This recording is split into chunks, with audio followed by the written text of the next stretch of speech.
We are going to continue artwork for the upcoming Eberron adventure, Crystals of Mabar. This is the book cover that we created. If you check the playlist, we built this like around episode, I think like 38 to 40 something. Built this like around check my signal here real quick. Sounds like I'm coming through pretty cool. Just give me a hot second here for me to punch some signals and we'll get things up and running. If you follow me on Twitter, I've just posted that I'm live on Twitter. So if you want to find out when I'm live in the future, I would recommend like, subscribe, and check out my content so that YouTube knows that this is stuff that people love. And but you can also follow me on Twitter to get updates for when I'm going live, and occasionally I drop pictures and stuff like that on there as well. And just going to take a few moments here to kick my signal across the Discord multiverse, and then we'll get into this for about maybe like an hour and a half or so today. If you don't know who I am, my name is Phil Kearney. Hey, I create 5e PDF supplements that I publish on the DMsGuild, mostly using Wizards of the Coast IPs and expanding on, or in some instances, adjusting adventures and other content to make it more expansive or usable for players, or to add additional options that both DMs and players can use together. So there's a link down below in the description. It's a link to a slew of books I made for that are already on the DMsGuild. You can check them out. They're 100% preview, so you can read them cover to cover. See if you like them before you buy them. That way there's no surprises, but I would certainly appreciate the support. All the artwork in those books, layouts, and concepts and designs are mine. I hire editors to help me make sure the words sound good. But otherwise, most of these things are my ideas. Occasionally I'll hire a co-writer, like in this adventure. I hired Andy the Old Goat Heedley to help me co-write this Eberron adventure, and we hired Stuart Braz to edit it. You might know him on Discord as Zorbots. Yeah, quality stuff here. Check out the work, see if you like it or not. Consider dropping some coin. The support is certainly appreciated, but more than anything, we need likes and subscribers. So please do click on subscribe and the bell so that I can continue to build momentum and help me turn this into a monster. So right now we've been building this cemetery for 33 episodes. So that's like 70 hours worth of map production. Jesus, it's a 52-inch by 58-inch map. So it's like a 4x5 map if you were to print out the whole thing as just a giant poster. But folks that have been around know that, if this is your first time, you don't know it, but if you've been around, you've seen this before. We've got the 100 pixel 5-foot squares that are an inch a piece.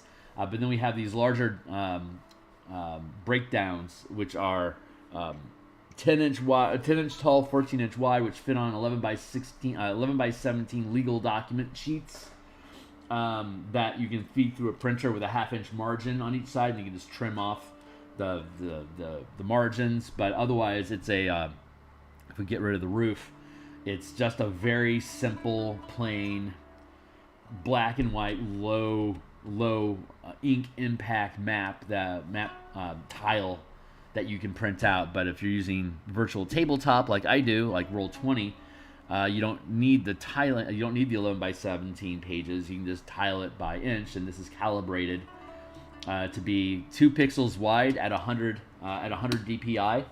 Roll20 and I think other VTTs have like 70. Yeah, I mean, if you're at 100 pixels, great. This will read fine. But if you go down to 70 pixels or less, then these 2 pixels worth of line here kind of consolidate into a single vector line that happens to line up perfectly with Roll20. So this is a really stable model of mapping that you can implement for yourself if you're creating your own maps. Get down to the 100 pixels per square, and then just have 1 pixel lining the square, so there's actually 98 pixels inside of here, and you got a 1-inch border, and then you can stack those bordered one pixel bordered boxes on top of each other to create a grid. And then it'll when you resize it to line up with the grid, all the lines will line up perfectly for you. So super simple, very easy to do. And like I said, this is 100 DPI. It's only 100 pixels wide. Print quality is 300 pixels, but On a virtual tabletop, you don't need that depth of information, that large file size to be able to create good looking shit like this. So that's what we done. Today we're working on rooftops for a while, and we got. I better set a timer. I've got about I think an hour and. I've got about two. Ooh, wow! I've got about. I got 2 hours. That. Yeah, just shy of 2 hours. I've got oil in my eye. I'm gonna get rid of all the stuff and set a timer on my clock here for 20 minutes, and we are go. So I've got my coffee. I'm going to take a sip.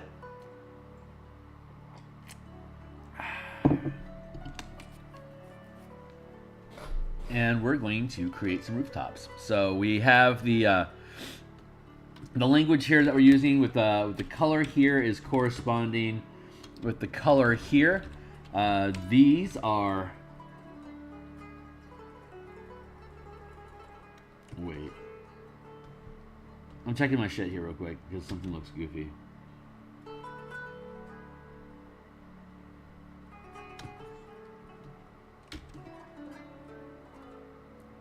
Oh no. Okay, cool. Everything's right in the world. These shapes are tops of structures that are obstructions that you can't move through, but you can move over them, right? You can climb over a wall. They provide cover or obstacles. Interior space like this. These are also obstacles, but are interior spaces. So like on the outside of this, moving in, you can't like see through this wall. You can't walk through this wall. You can climb this wall, but if you do, then you run into the roof, which you can also traverse, and provides cover as as an obstacle. So this crypt and these 4 shrines have roofs. So we have to illustrate the roofs. So we also have to rough them up. Roof and shrines. There we go.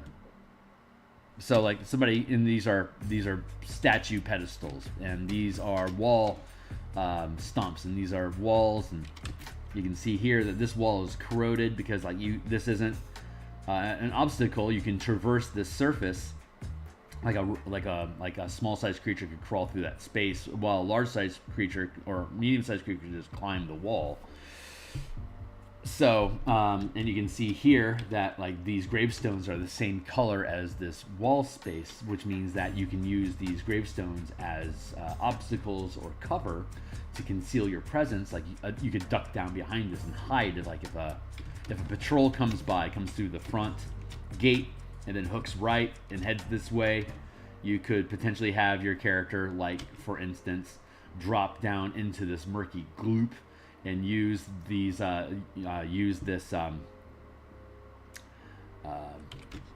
embankment here to as an obstacle. Here, let me get that lined up there, and a little different. Anyway, like this is an obstacle. This is not an obstacle because this is a gravestone that's pushed over, right? It's not an obstacle. It's just something you can traverse. So, so you could at some point like attempt to hide in the goop, and you could use like crawl the group, and then use this headstone. You can run from headstone to headstone, drop down in the goop, crawl along, whatever. But there's undead in the goop, so they're gonna come out and kill you. Anyway, that's structure. Language begets structure. And when we build the key, we'll be able to have like little drawings like this is a headstone equals provides half cover, or it can be ducked down for concealment. We'll be able to define inside the document on the key, like this is what that thing represents, and this is how you can how your character can interact with it. So we're building these rooftops, and so we'll. I feel like I can afford to just merge these things into a single layer like that. Actually, no, I can't. That's a good point. I have to keep them separated. Whoa! Let's go to crypt.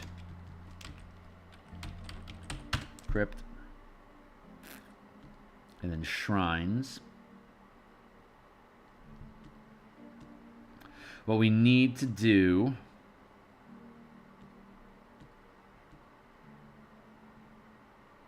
in the shrines here.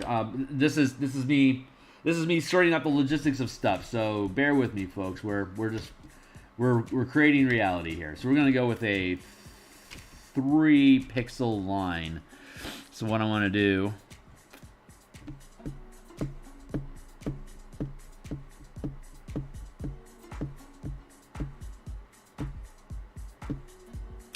What I actually need. Okay, so what I actually need to do for the crypt is have color and black and white. Color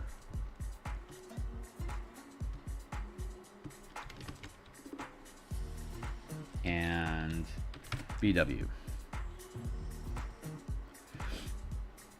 And so here for the crypt, I can do that, and I can go into here.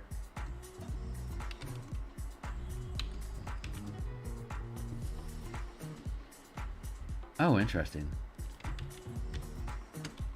Huh. Okay. Well, apparently I need to do some cleanup here real quick. Let's do some cleanup. Oh yeah, that is sloppy, ain't it? So we're just going to clean up these edges first.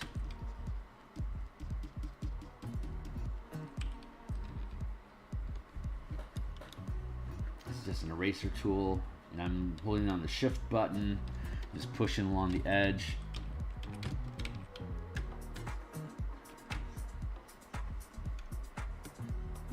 Shift and then pushing on the edge, and the edge causes the system to auto scroll.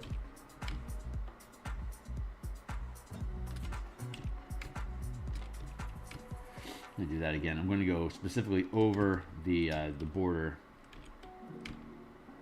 just to make sure.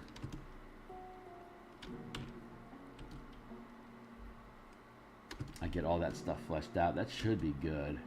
It should be good. Double checking. Cool. Now I can go back here, hold shift, push the edge with the eraser. That gets rid of all the stuff. Do it on all 4 sides. Like that. And then down here. Good. And here. There. That'll create a smooth rectangle shape.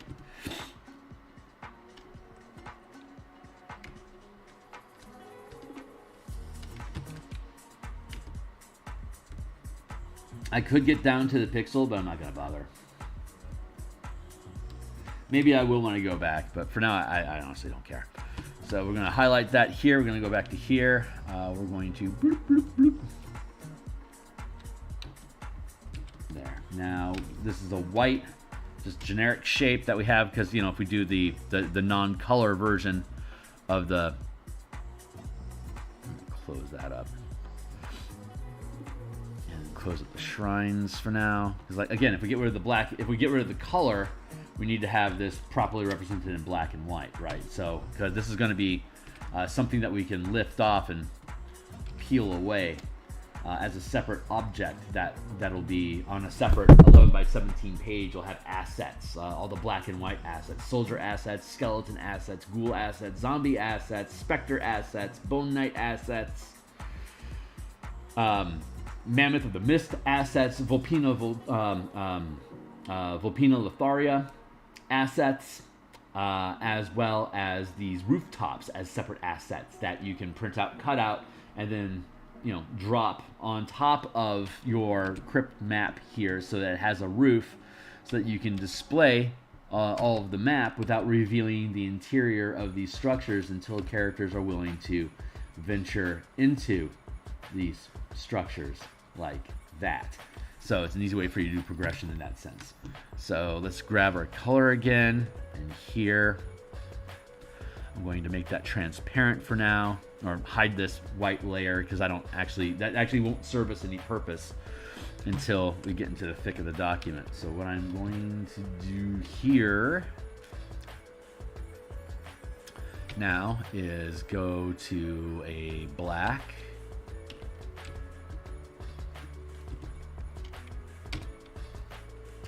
and we're going to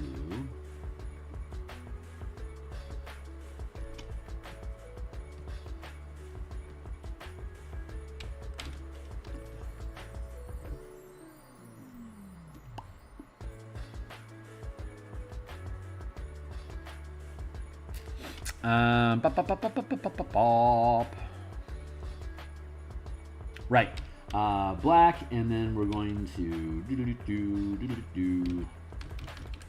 let's go with a 3 pixels. We have our line weights in this document are we have 4 pixels, which represents an obstacle that needs to be traversed. There's 3 pixels, which is just for general terrain. Like this is like this is 4 pixels along here. It's 3 pixels along here, and then you have more intricate detail stuff like these this runoff here, which is 2 pixels. So we've got 4, 3, and 2 line weights that we use. 4 is structural, 3 is defined shapes, and then 2 is detail work. I think I just said that, but I'm gonna repeat it twice because I'm nice. So what we're gonna do now is go in here and build out a line.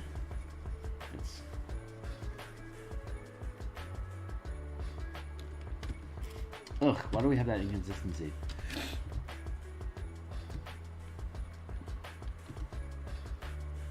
I'm gonna actually hide the grid.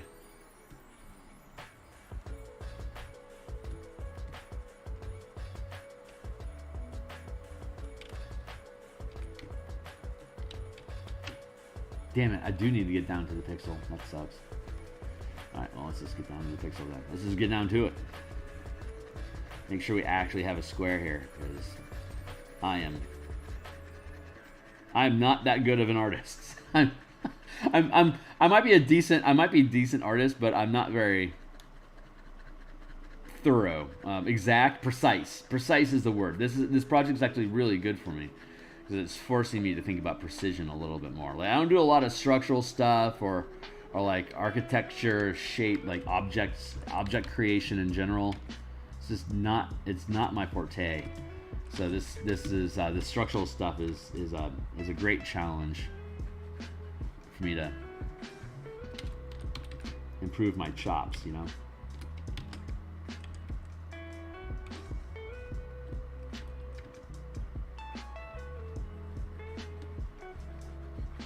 This is a 1 pixel line, a 1 pixel eraser that I'm using here to get rid of that remnant stuff, to make sure. I was like, I don't want to bother with getting down to the pixel, and then I suddenly realized, oh, I really actually need to get down to the pixel. It's like that meme with the guy that's throwing all his paperwork in the air and it says, fuck this shit, it's the weekend. And then he like immediately turns around and he's like, oh shoot, actually I need this. That guy is like, I am that guy to a T.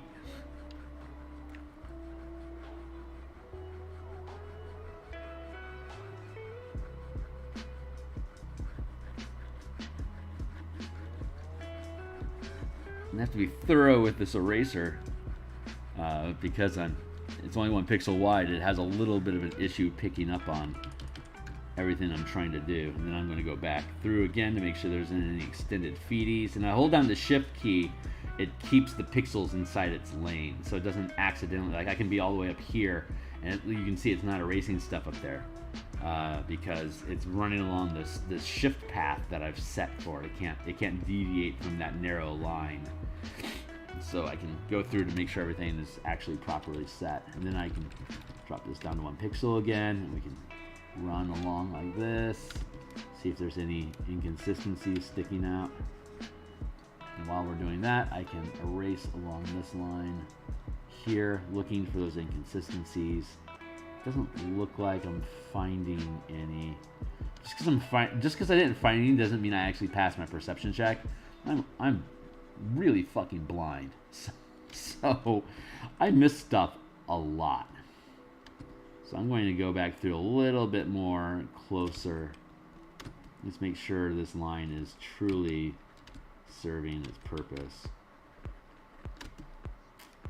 Checks out, checks out. All that's checking out. I could probably create a box, like just like a.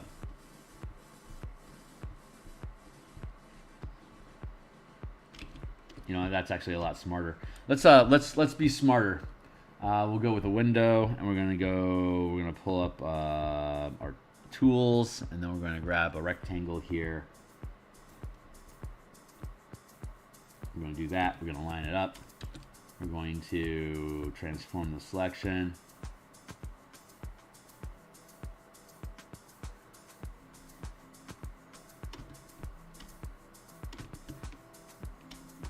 Like that.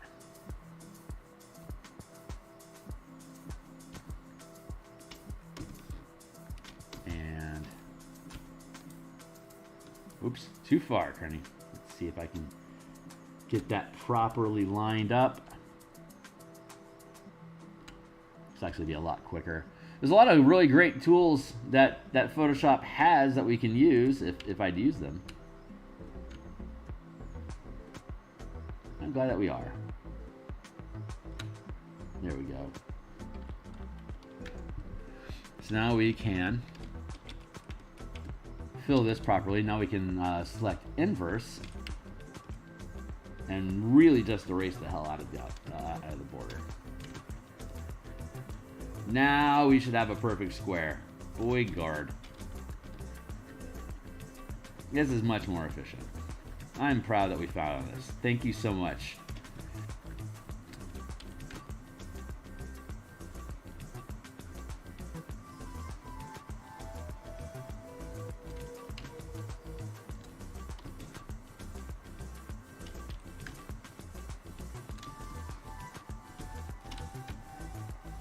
All right, cool. Now that we did that all over again,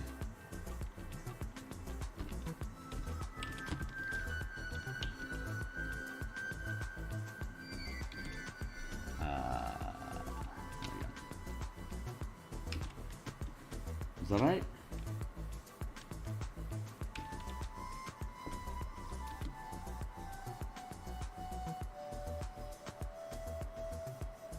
Oh, oops.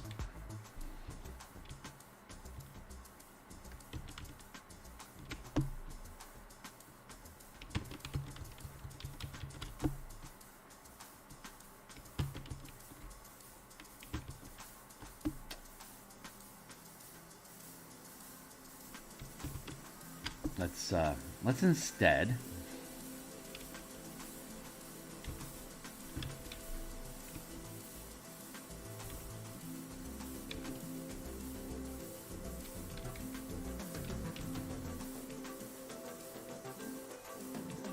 what the hell is going on, Kearney?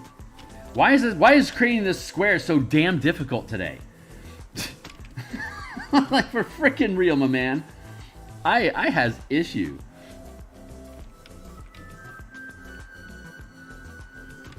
Nope, we want to use the eraser here to get rid of all the excess stuff. Thank you. My God. This is the worst. Don't do what Donnie Don't does. Select inverse.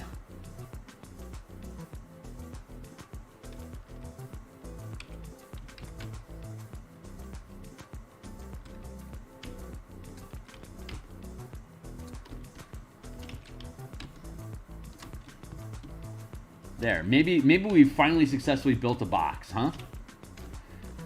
How's your square, Kearney? Jeez, McCrow. Okay, that is a right proper fitting box. Now we're back in business. To there, to there, to there. And then let's we want to reselect. Thank you. Now we can finally get back to what we were intending to do. Black here. Okay, the right color. Let's get our pixels down to 4 like we were talking about. Oy vey. Tragedies aside, let's you know what? This feels like a job for square. Let's go find our square.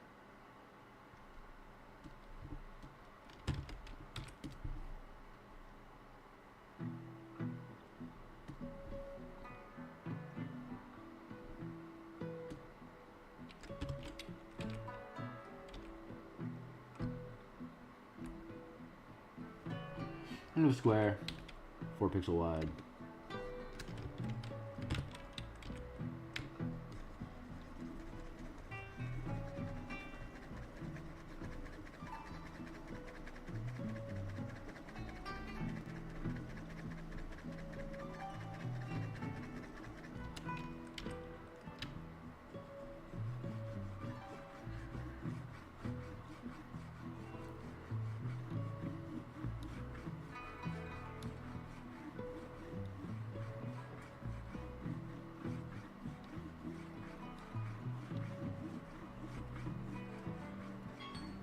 I hear you. Let me finish this line. I'll turn you off. Hold on. All right, let's do another.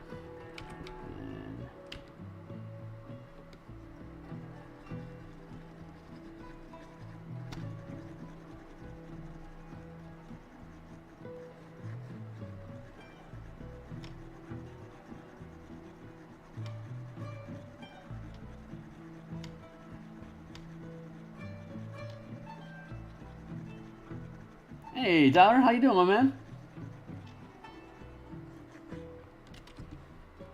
We're currently making a rooftop.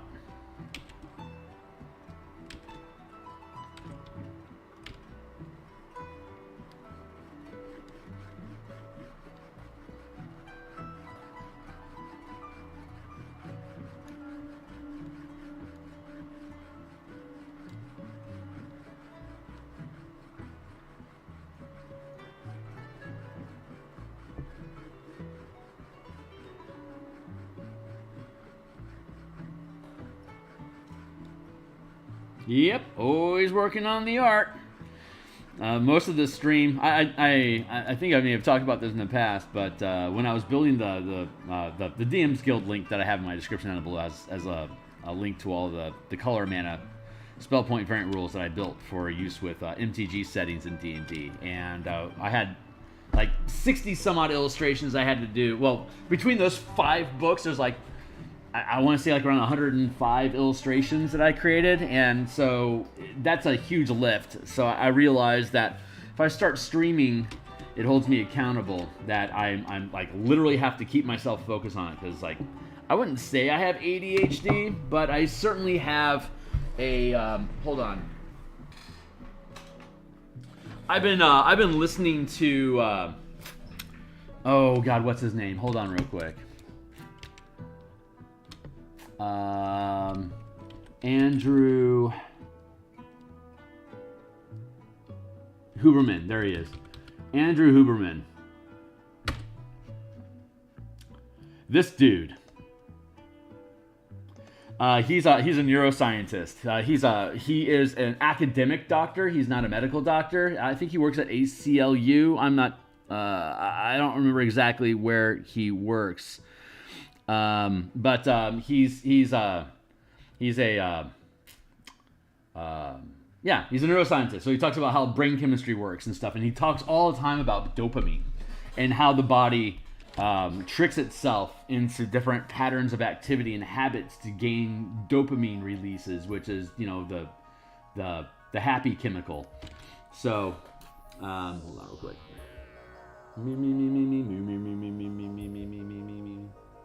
I think that's how he. Oh no, that's not what I wanted to do. Now it's all stupid shaped. Hold on, fix my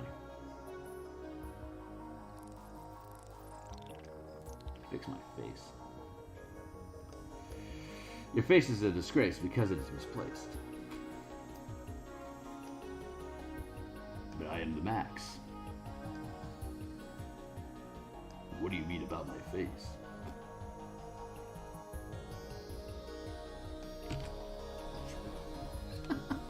Yeah, if only roofing our houses was this easy, right? All right. Anyway, Andrew Huberman, he talks about dopamine, and he talks about what your body, the chemicals that release, what the benefits of dopamine are to rewarding activity, but how our society has reframed itself in a way to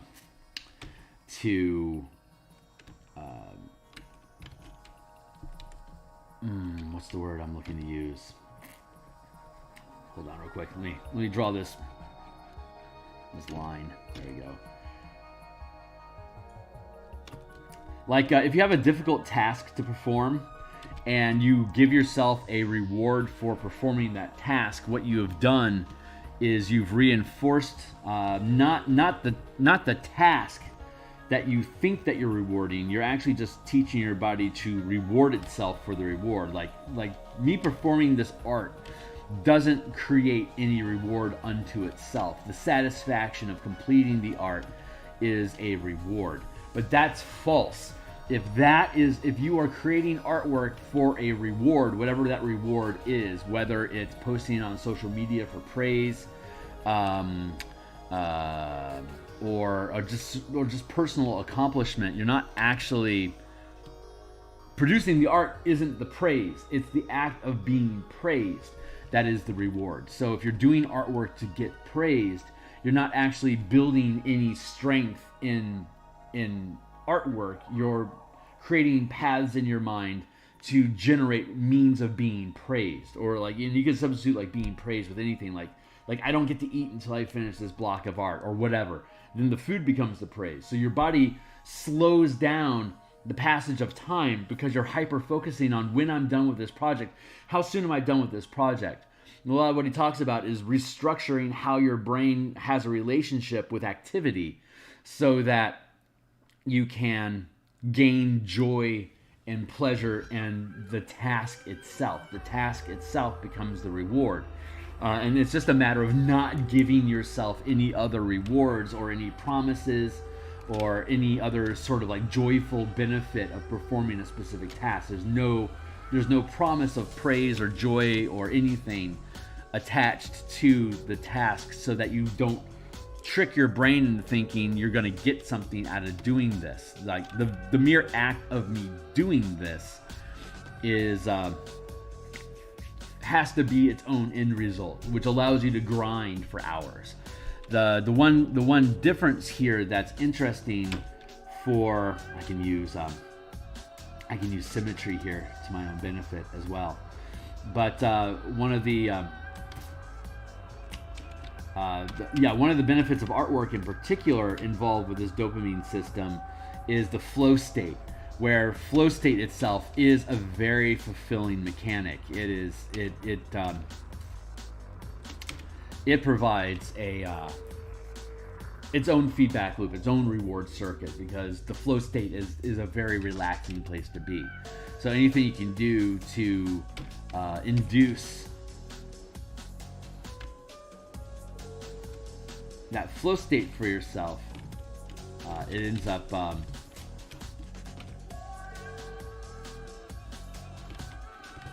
on. Yeah, that's what it's supposed to be. It becomes self-reinforcing, is what I'm trying to say. I don't need a reward mechanism, because falling into the flow state itself is the best reward an artist can have for producing work. So the end goal stimulus that I have, the objective of the artwork is flow state itself. There we go. That's the line I'm looking for. So that's some of the stuff that I've been monkeying around with in my own personal life to get myself to be able to be in a place where I can just, like I was saying originally, I started streaming to make sure I kept my butt in my seat, so I didn't get distracted with Discord or whatever else, like getting up and having a meal or like smoking or whatever it is I could use as a distraction. The distraction itself isn't necessary. The distraction is attempting to give me relief from a sustained, fatiguing task that in and of itself I have not identified any reward. So by converting the reward mechanism into flow state, I can effectively bypass that system. If that makes any sense. I'm going to duplicate and then flip horizontal.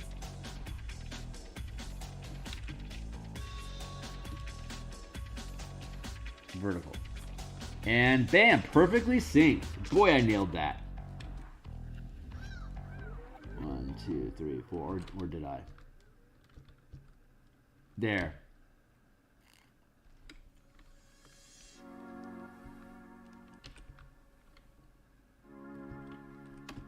That means I'm one off. Pan out. And pan back in over here.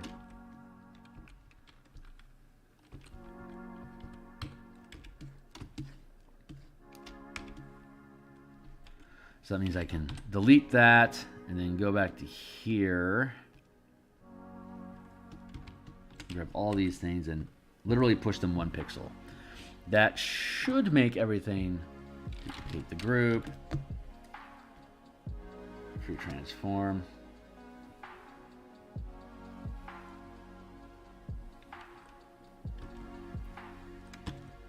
Nope, not quite. Like I get enjoyment from cooking. It's just doing it makes me happy.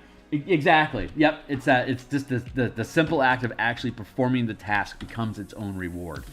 And for artists in particular, that's actually really freaking important to be able to get to that state.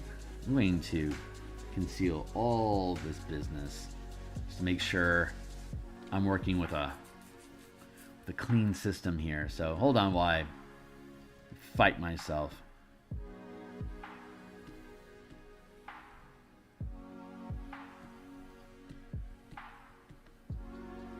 There we go. That's what I needed.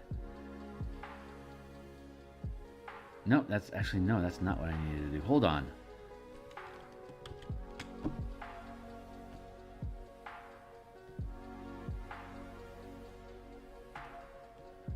Right. So what happens then if we take this and this and push that 1 pixel? That's what we wanted to do. Now we can see if we duplicate this layer, if something weird happens.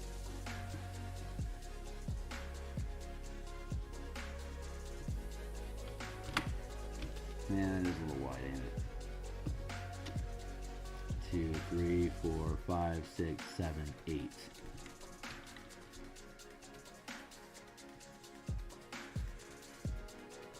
Huh, interesting.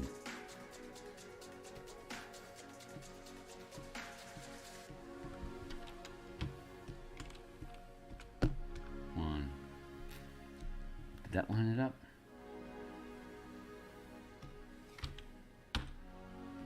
So let's try that again. Duplicate, free transform. 1, 2, 3, 4, 5, 6. Not quite there yet.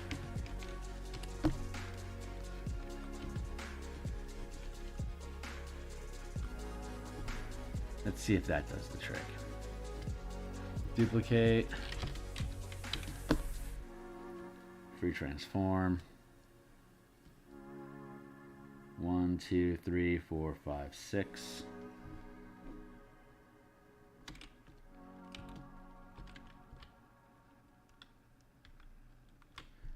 One, 2, 3, 4, 5, 6. 1, 2, 3, 4, 5.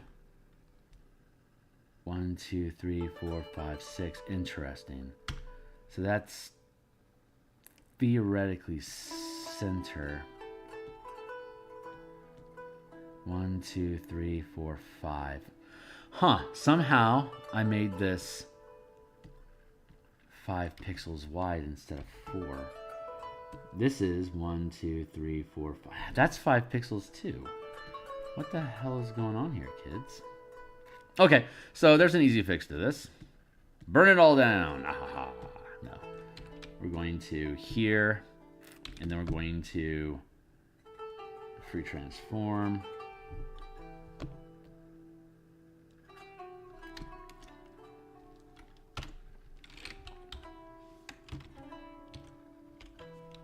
Let's try that again. Free transform, expand by 1. Here. Why is that going away? Why am I having so much trouble with a stupid square? Oh my gourd.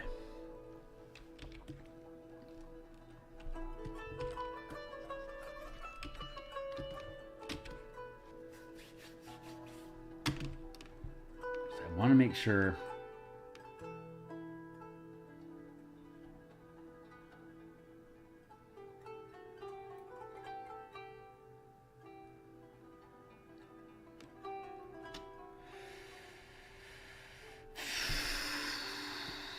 I feel very challenged right now.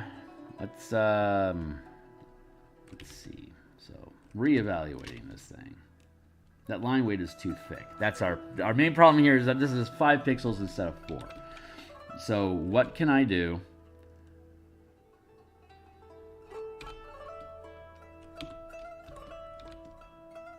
I can be here, and then I can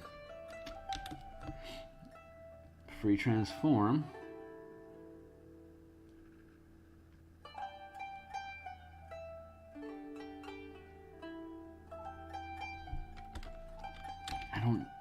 Why is that disappearing like that? There's some weirdness going on with my system. This is a horrible stream. Don't mind me. Just showing up though. Things are showing up. Let me waste your time with just like a bunch of inanity and stupid shit.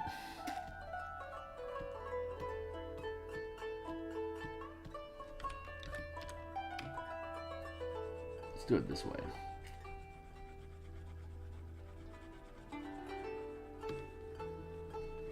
Let's trim this down to the size that we want it. Make sure this is properly representing the 4 pixel wide line that we want. 4 pixel lines are structural. 3 for defining edges of things that can be traversed or climbed. And then 3 pixel lines define shapes within that form. Like you might be able to climb up onto the rooftop here, but it doesn't need to be. I think arguably the peak of the rooftop could be potentially 3 pixels.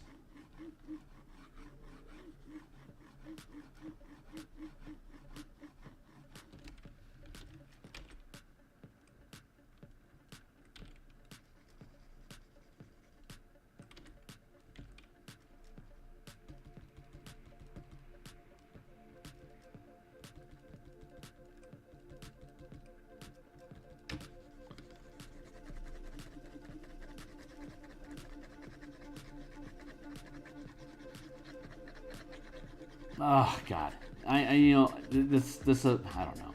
I'm sure I know there's tools that exist inside Photoshop that makes this easier, but I just don't know them.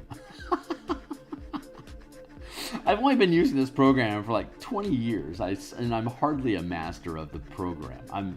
I know the tools that I know the tools. You know, I know the tools inside the program that work well for what I do, and I'm pretty damn good at doing what I do. But I would say I like fast production tricks I do not have. I am hoping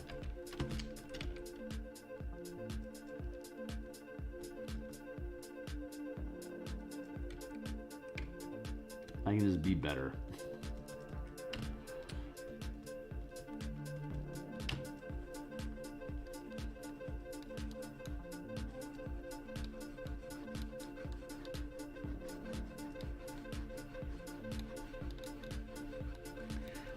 A lot of the personal growth I've been working on right now has been self-worth, like recognizing my own personal value, which I have a difficult time doing.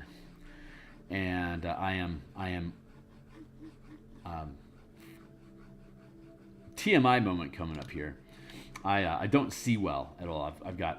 I'm missing components in my retina that limit my vision. Now, most of you guys that stick around for a while know I'm colorblind. But beyond that, the hardware cones that control color vision in the eye also controls resolution.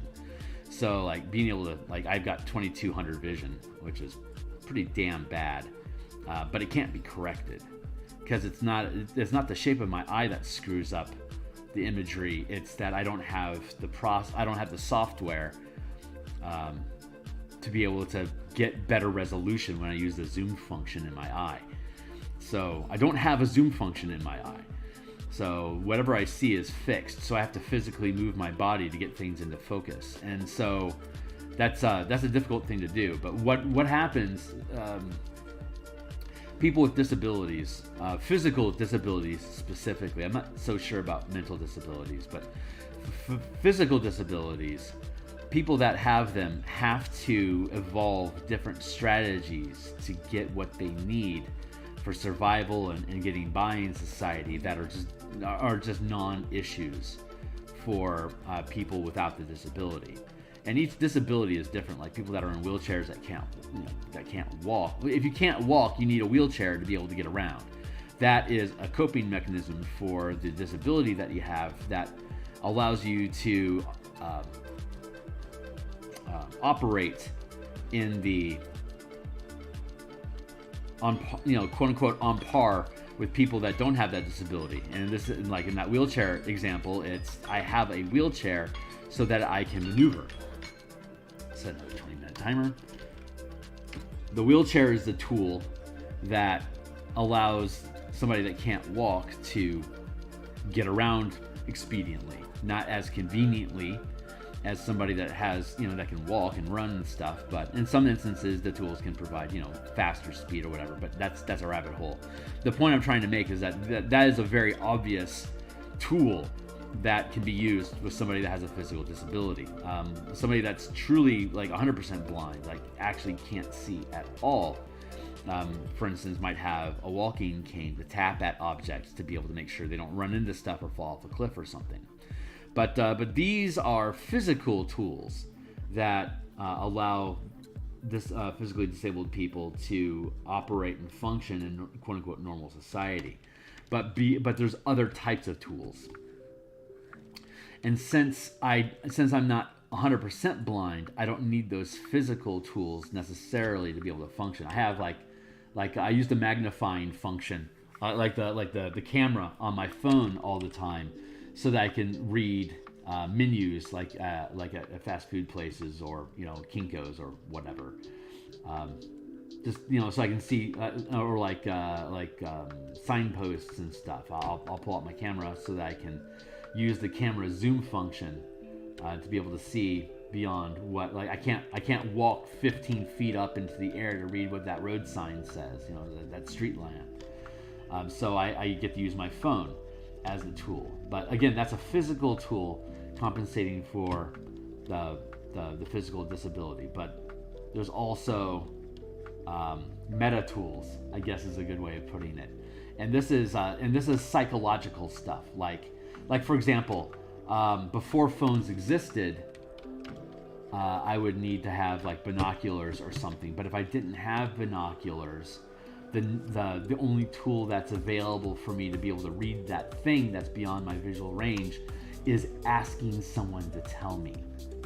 So back in the 80s, when I developed my social tools and I started building coping mechanisms for the visual limits that I had, I learned asking people for help was the most immediate, generally the most efficient tool available for me to get the information that I'm not able to gather for myself. Just asking someone for the information. But I also ran into the problem that if I wasn't, if interacting with me wasn't rewarding for the person that I'm asking, I might not get the information that I need. And then I need to ask somebody else for help. So what that built inside of me as a little kid was two things. One, be aesthetically pleasing. If you're pretty, people want to talk to you.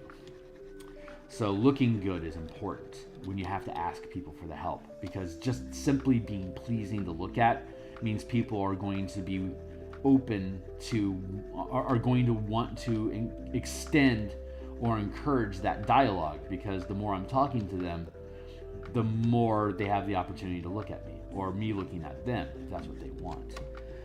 But beyond that as well, having a personality type that's praising to other people by thanking them or being very friendly, creating an opportunity for them to be acknowledged. Hey, how are you doing? What's going on? I hate to bother you, but I need to ask your help to read that sign because I can't see it, but I really appreciate that you will. That kind of a strategy will reward somebody that is has a helpful personality.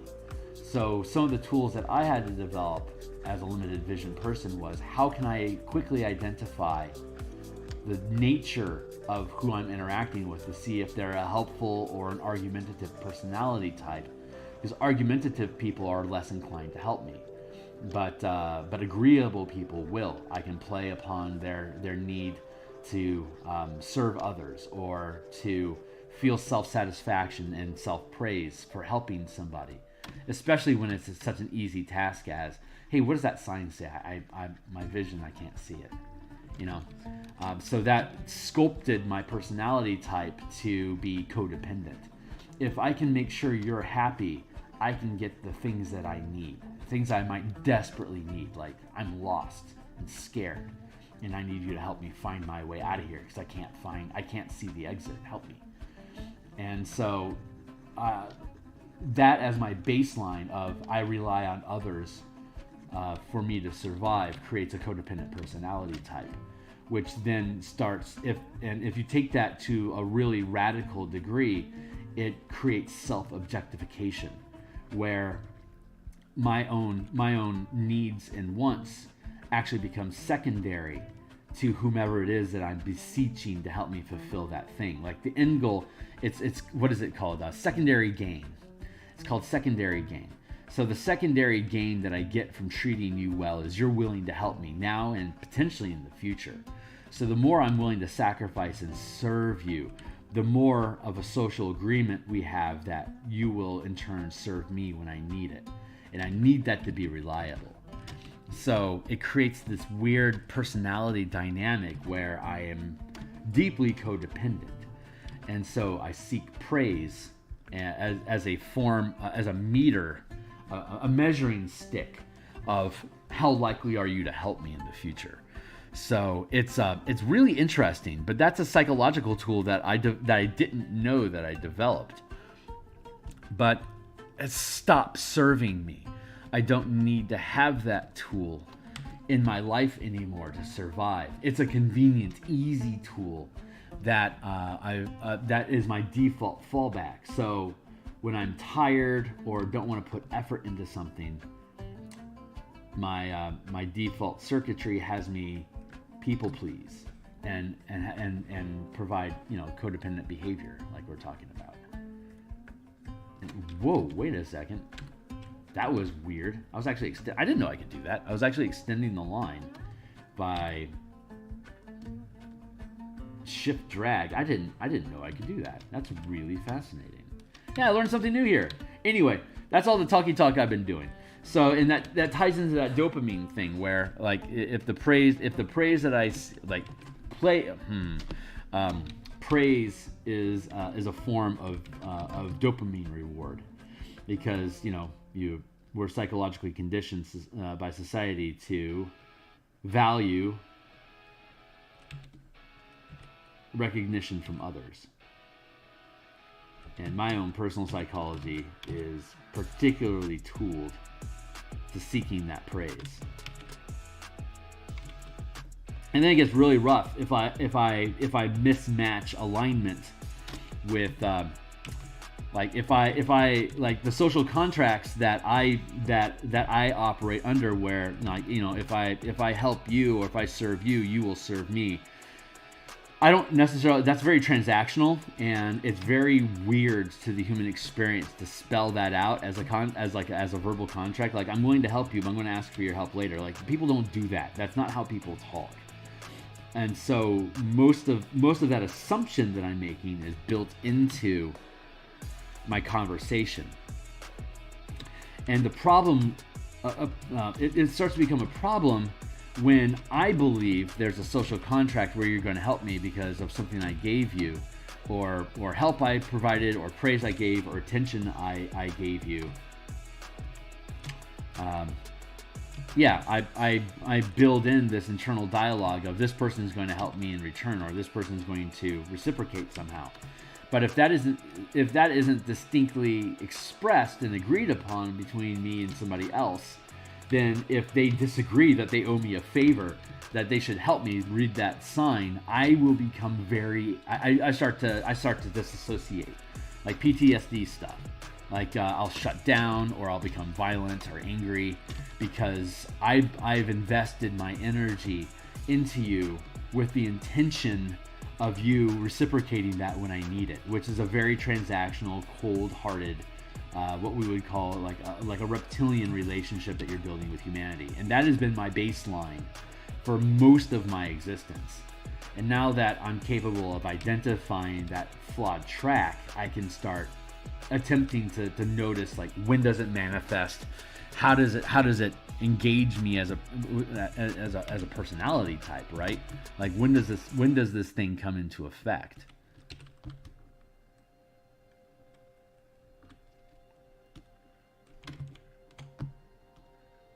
Which is super freaking useful if I want to continue to grow as a person.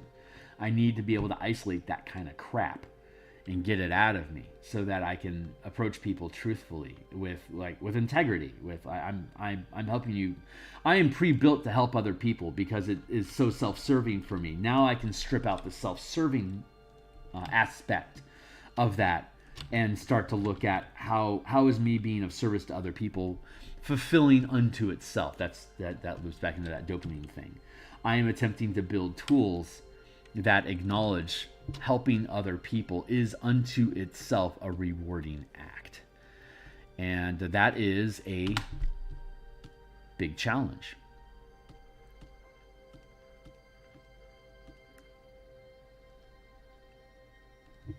The end. I don't remember why I started off on that kick, but there we are. Like I said, TMI moment. So, but it's interesting. But so many things that we do is built around reward mechanisms, and that's like a super broad. What is that? 1, 2, 3, 4, 5. That is 4 now. But what does that do down here? 1, 2, 3, 4, 5, 6.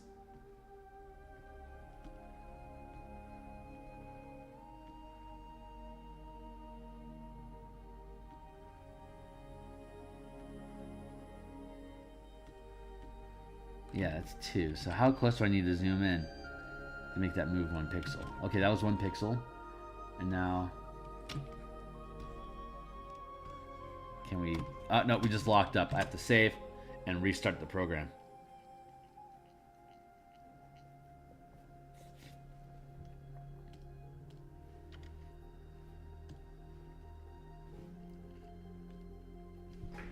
I think the tool of the point of that diatribe there is because of that's 4, but if I do that, it's probably 5 down here now. 1, 2, 3, 4, 5. Let's save that.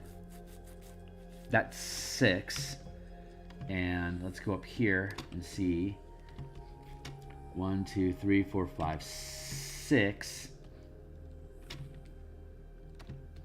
and then let's get back into here.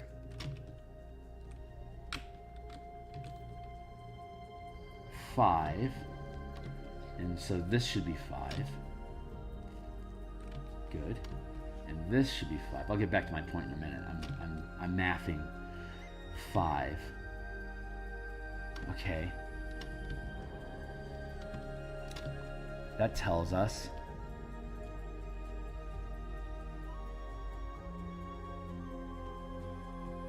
that this and this are off by 1 pixel. There. That should be center. So let's destroy this, get rid of that. Let's duplicate this layer. And then we'll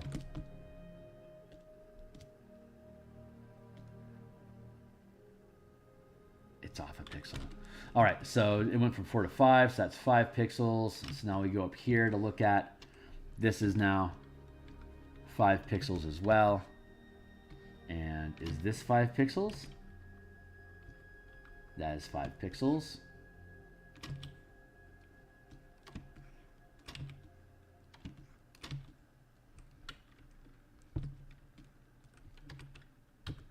So that's true center. Cool. Okay, that is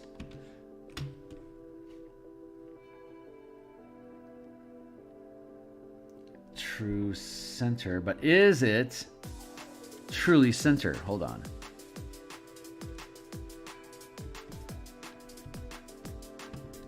now we go down here and see, are we actually centered? And that feels like a no.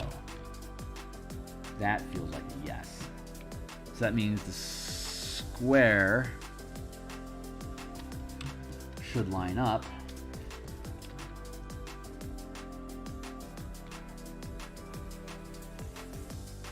like that. So does that line up?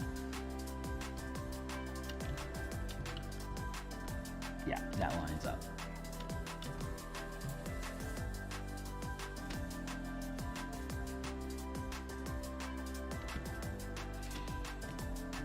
Does this line up?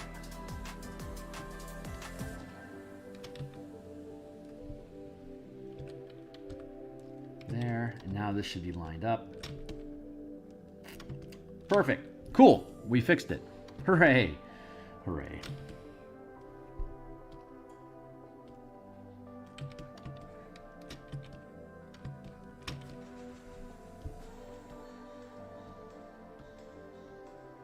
All right, now we have... Do we have true symmetry? Let's try this again real quick. Duplicate. Free transform.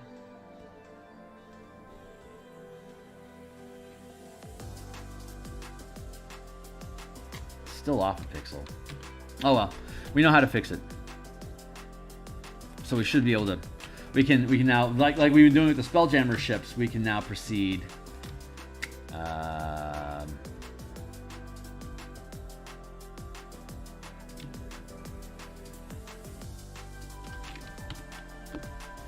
With a single, we can proceed with just one side. So let's get rid of this.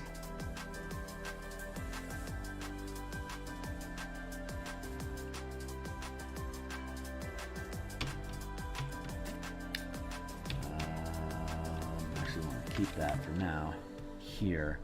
So I've been digging up those perceptions that I have, those assumptions that I make. It takes a lot of inner delving, which I'm particularly good at. A good way for you to be able to dive inside of your own heart, in case anyone is interested, is to feel where your body hurts. And wherever your body hurts, it's generally going to be wherever emotional damage is at, because physical pain, your body stores suffering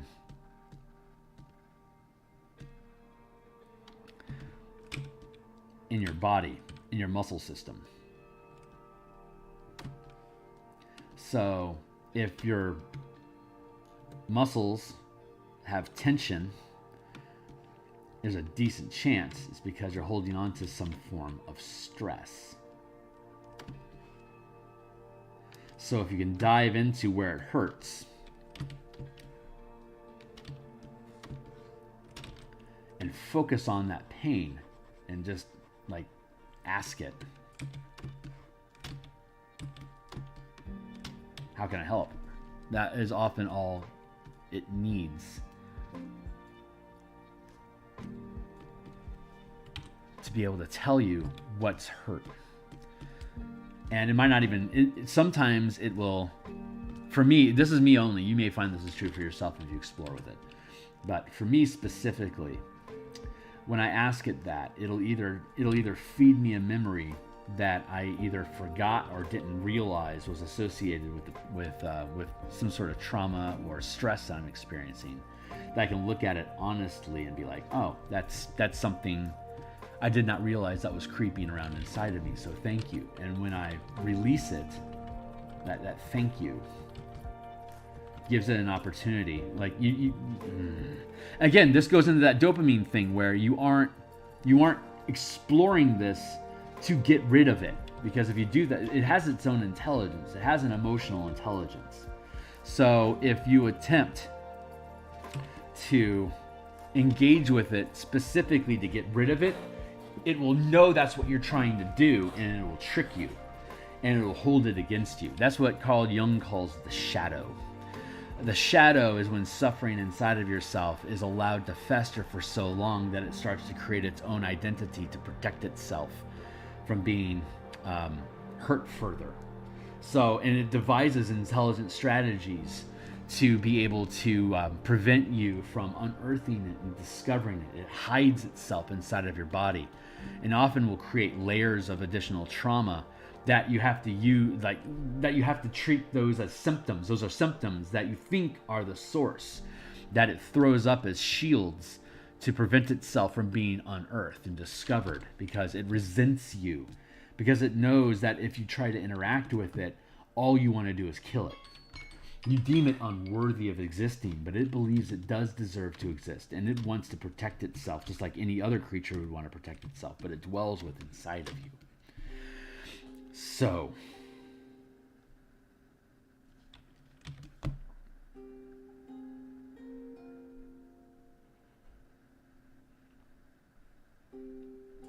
one moment. I'm processing stuff here. If this is at an angle. Okay, if we have, I'm going to do this.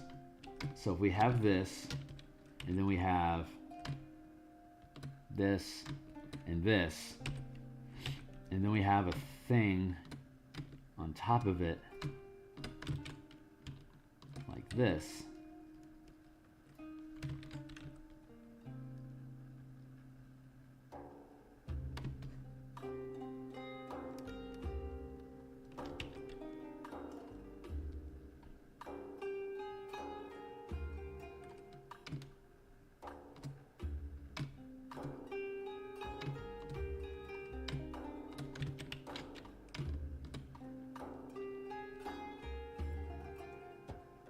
That's roughly what we're attempting to achieve here, but it's overhead, so we have to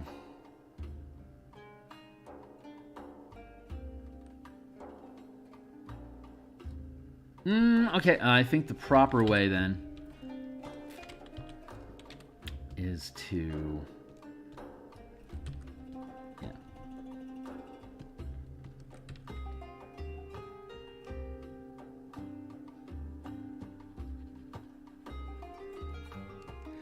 So, to properly engage with the shadow and not have it resent you, you have to discover it, not to get rid of it, but just to simply befriend it.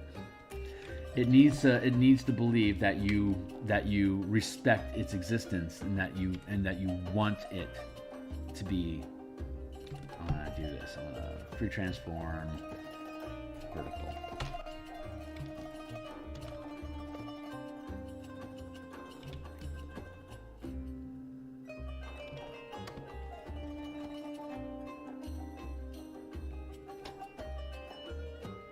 Hold on, checking.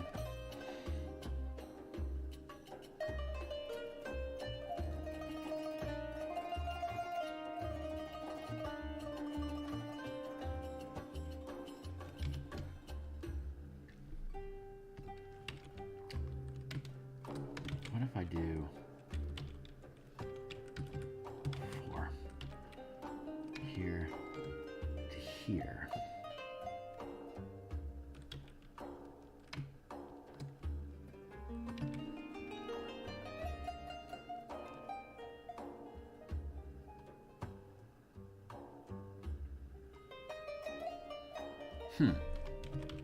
Okay, I'm going to undo.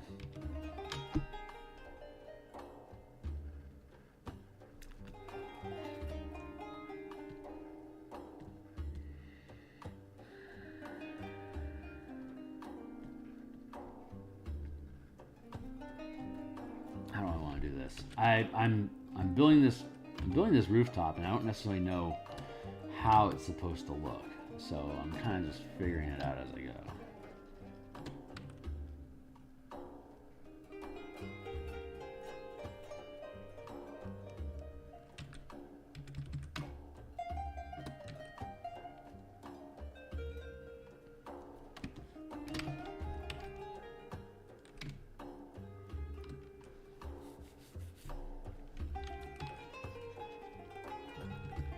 If you can build that relationship with your internal self, and it learns to trust that you're not trying to manipulate it, to gain off of it. It feels used. It'll feel used if you try to do that, and it'll resent you, and it'll sabotage you, like I was just talking about.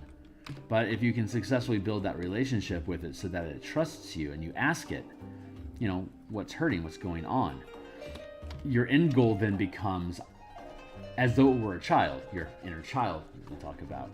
So the goal isn't to correct the child or to even make it grow up per se. The goal is to sit with it. Your child is crying. Fucking hold your child. Just hold it. And let him know that you love him. Because it's all it's trying to do. All the mechanisms that are built inside of you are designed to keep you safe and to feel loved. And sometimes those tools are completely wrong and self-sabotaging because the way that you were taught how to love, like say by your parents, was self-destructive. Because we automatically absorb the lessons and the patterns of life of the family unit that we develop our language around. The language that we hear from our parents, when we learn how to speak, molds itself into thought patterns. Like, if I speak this way, it comes from thinking this way. It's backward. It's reverse engineering thought structures out of speech patterns. And that information is fed to us kind of encoded on like as a carrier signal on the speech patterns that we learned from our role models. So if your parents are broken, they're going to have kids that are broken by inheritance, because they're automatically going to adapt the speech patterns and thus the thought patterns that create those speech patterns. So you adopt their thought patterns, which means you adopt all their trauma and unresolved business.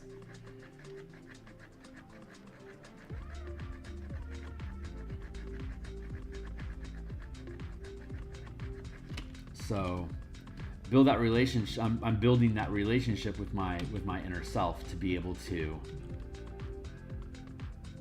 learn where it hurts inside of me and simply hold it to make it feel better. And the thing is that once it feels secure, safe, and held, it'll tell you why does it hurt. Like, I don't know if you've ever tried to console a child that's hurt, but adults that try to get the facts out of that kid immediately has a hard time doing that, because the kid just wants to be held. It's like, I'm hurting.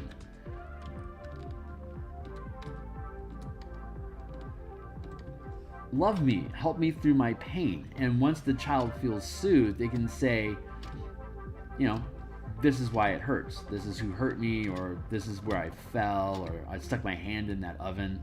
That sort of thing. But the kid's top priority is not pointing its finger and blaming what happened for you to punish or fix whatever that thing is. Its top priority is love me, hold me, help my heart heal, because I'm scared and it's wounded.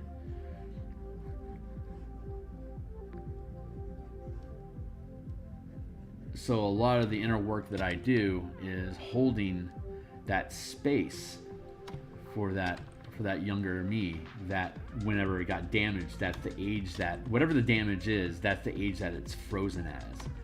And so the younger your trauma is as a child, the more it guides the quote unquote guides the creation of the rest of your personality type. God, that is a horrible line. It's gonna destroy all that biz nasty.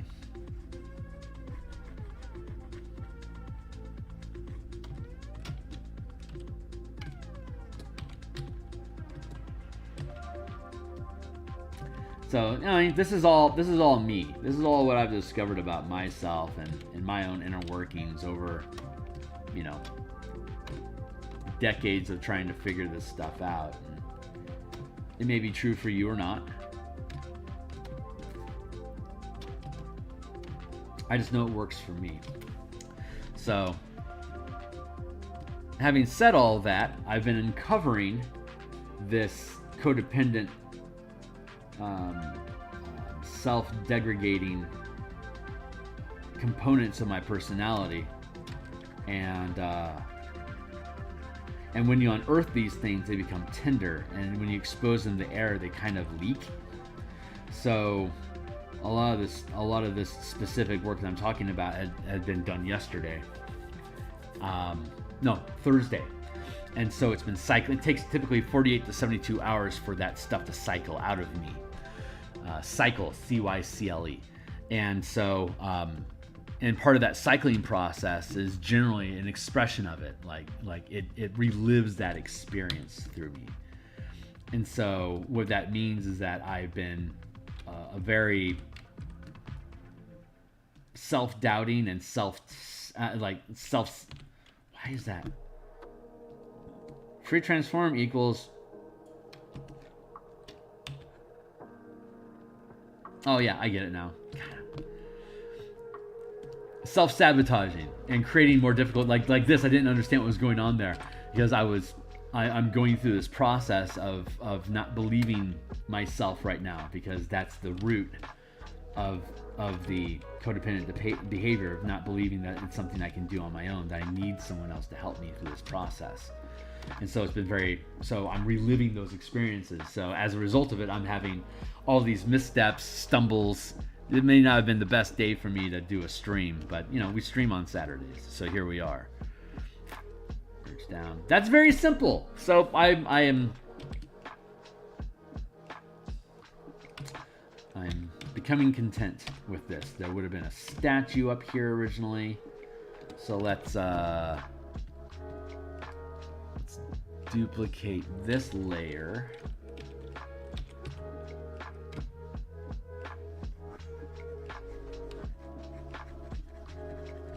Come in here. Anyway, that's, like I said, super TMI moment. But this is the stuff that I spend a lot of my time thinking about, honestly.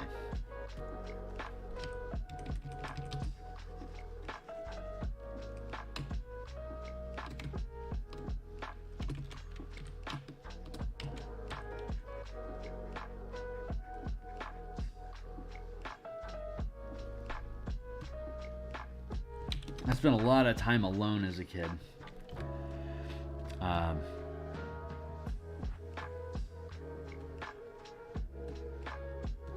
So I'm very introspective by nature, and that really serves me in trying to deal with, growing up.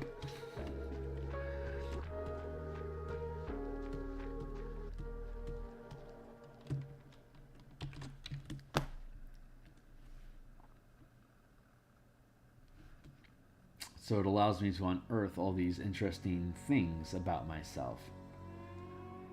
And then I share them with you.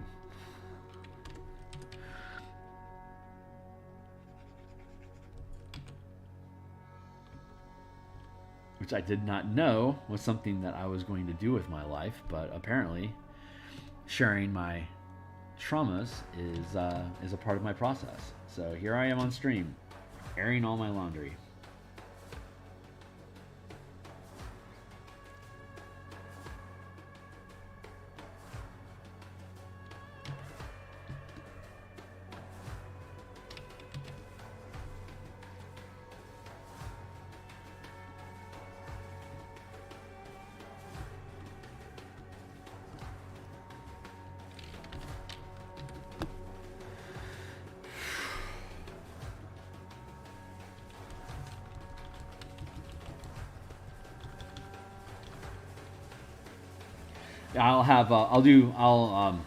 I'll start asking a question, and what my body will do is, like, I have a lot of tension in my shoulder, right? I have a lot of tension in my shoulder here. I got dislocated in college, and I didn't have insurance. I was old enough to not be on my parents' insurance plan anymore, so I didn't go get it fixed.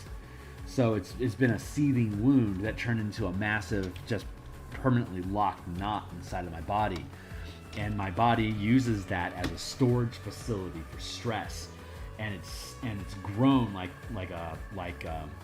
weeds throughout my body. It snakes up my neck, into my ear, into the back, and behind my ear, up into my temple here.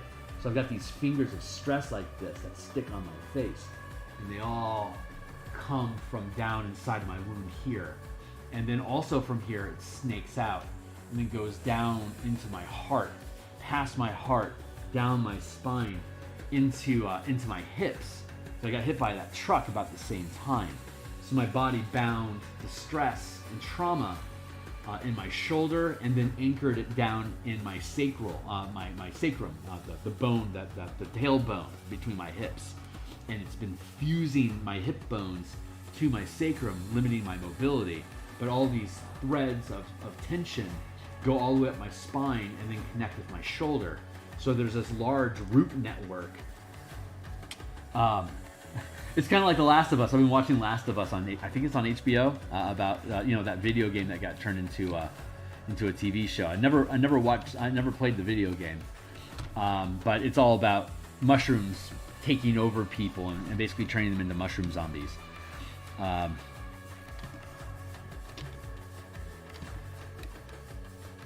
And so, Bob's your uncle. Let's go over to that statue to make sure I'm using the right language.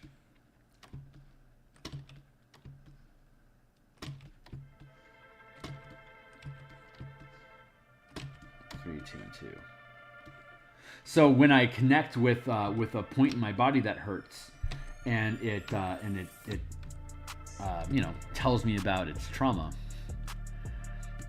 then a lot of times what it will do is it'll lead me to another point in my body. It says, I hurt because of this.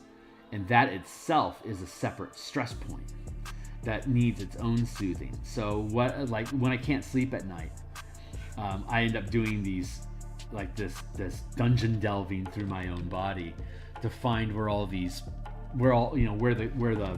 threads of stress all connect, for me to be able to start healing, rescuing these children that are trapped inside of me, my past history, freeing them from the traumas that they relate to me. They trust me enough that they'll share with me. This is the thing that hurts. This is why I'm suffering. And like I said, I spend time with them, not with the interest of getting rid of them, but so that I can understand them and be at peace with them. You can keep your trauma, because your trauma, like if your trauma is a creature, and freedom from the trauma is a tunnel, it can very well be that the creature has grown so large that it can't leave. It's trapped inside of its tunnel, whatever cavern or dungeon it's inside of. It's stuck down there because it's so large that it literally can't use the tunnels that it found its way in there. It's grown so large that it's trapped there, kind of like the dragon in the treasure hoard at the bottom of the dungeon. It's stuck in there. It's grown so large in power that it is no longer capable of leaving, and it's stuck there. So when you find it, trying to grab it by the muzzle and pull it out of the tunnel, it's just gonna ram into the wall and it's stuck. It can't go. And now it's angry at you that you're trying to force it out of its dungeon. It's built this dungeon. It's safe down here. It has its hoard of treasure with it, and it's not interested in leaving. So I have to simply accept that this is a creature that exists in this space, and that I have to be at peace with it. I have to make it an ally inside of my body, and it wants that. It wants to be part of the community, and what it absolutely does not want is to feel ashamed for existing. It exists there for a very specific reason, and that is to protect its treasure. And its treasure is its memories and its energy, its life pattern that exists inside of you. It's a contributor in the ecosystem that is your decision-making tree of why you decide to do what you do. It plays an integral part of that community, and the deeper the trauma is, the higher CR creature it is, basically. You see this language that I'm using here? This is the role-playing game that I'm going to end up building. A self-exploratory of being able to delve inside of yourself as a solo RPG experience that can be visualized as a dungeon delve. If you're playing with friends, you can actually take on the dungeon delve task, but you could also play solo mode, where you're exploring this inner space inside of yourself to find these creatures, and not to kill them, but to help them they're trapped, so you're trying to free them from their prison. And I do that most efficiently by sitting and listening to it. Don't give it a backstory.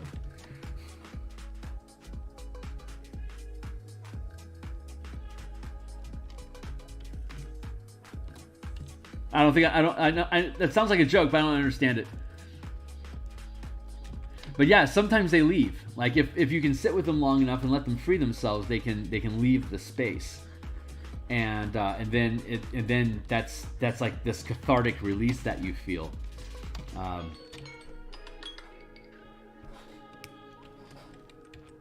And then all that tension disappears, and it just completely just melts out of your body, and then you change your perspective about how you're interacting with what it is. So after over years of playing, my Out of the Abyss character died. She wants a grand hero. She was a grand hero. So after over, 5 years.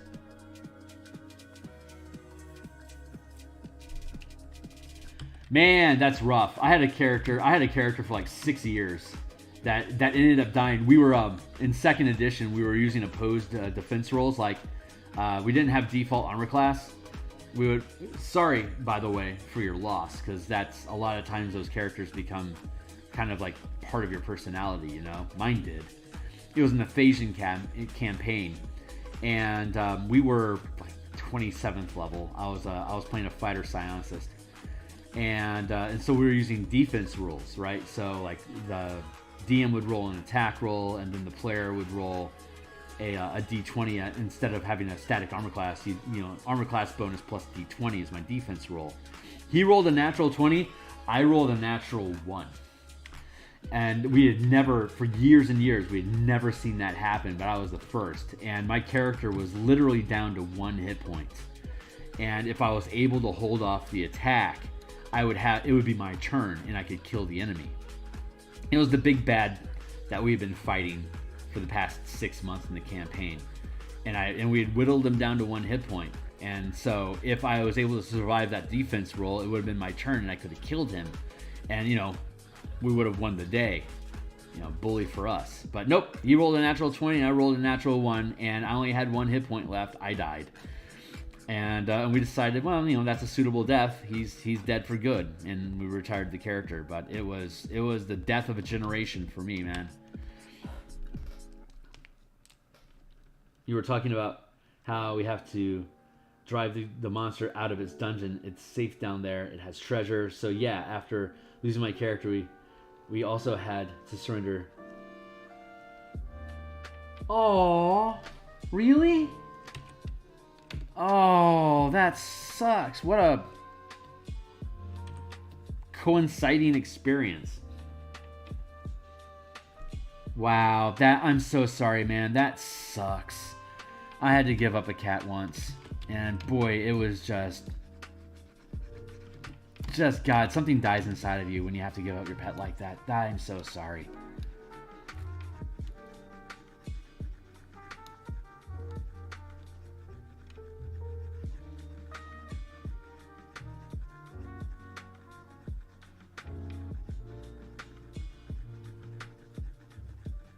That sucks. I'm such a cat lover. We had 4 cats at one point, and one of them was gray. And if for those that don't know, gray cats have to live alone. They are solo cats, period.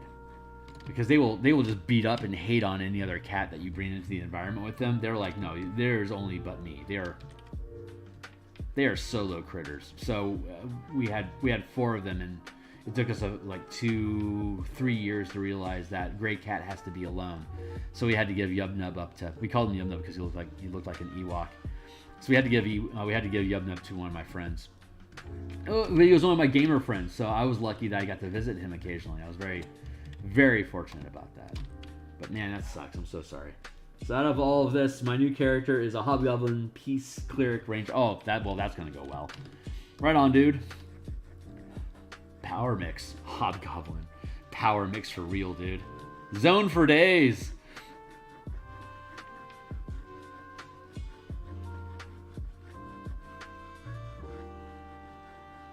Yeah, the thing with the creatures living inside of you, if you sit with them long enough, either you build a relationship with them and they stay there and it's okay because you're at peace with them, you understand what they're about and what they do, and you understand it, or they shed enough of of their trauma that they actually shrink in size and they can leave through the tunnel that they came in after you finish the work. That's quote unquote doing the work of releasing the trauma. And when you release the trauma, it shrinks the size of the creature.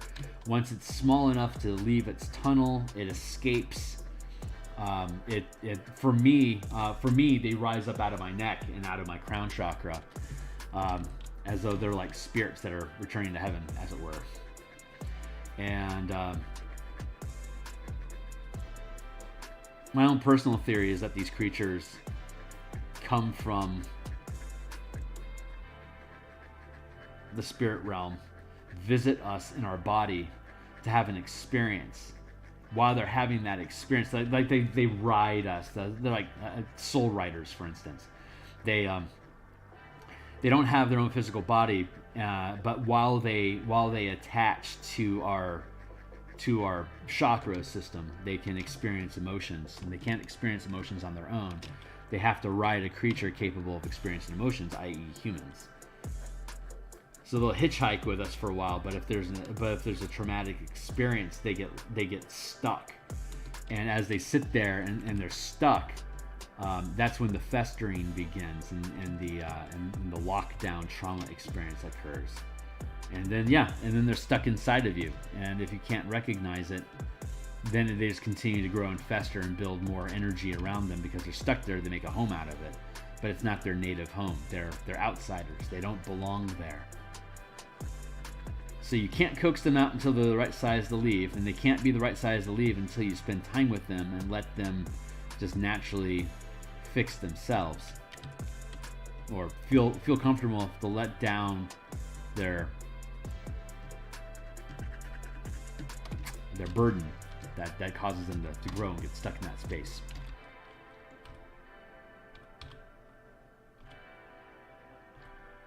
Anyway, that's the thought behind all that. Bob's your uncle. Whatever. No, it's I recognize that I'm in like serious ramble mode, but that is something that apparently my muse wanted me to talk about today. So, cheers to that.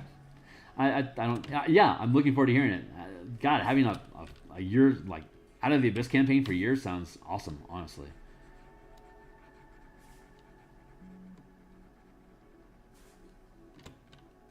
But yeah, so today I'm doing a lot of self-depreciation and doubting and doing stupid stuff and making mistakes. Like, this should not be taking me as long as it is, but I keep making mistakes and doubting myself and mismeasuring. These are all symptoms of me building that relationship with the creatures inside of me that need to be released. So they're expressing through me all the doubts that they have about being released. And it's coming across as a lack of confidence in my own brushwork today. Self-sabotaging, as it were. But not truly,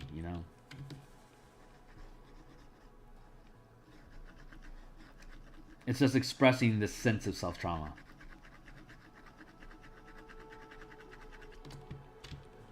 Anyway, if that's useful at all to anybody, cheers. But that's all to say. That's why I'm doing such a shit job. I'm doing badly at artwork today because it is part of the atonement or penance that's necessary for me to be able to purge this thing through.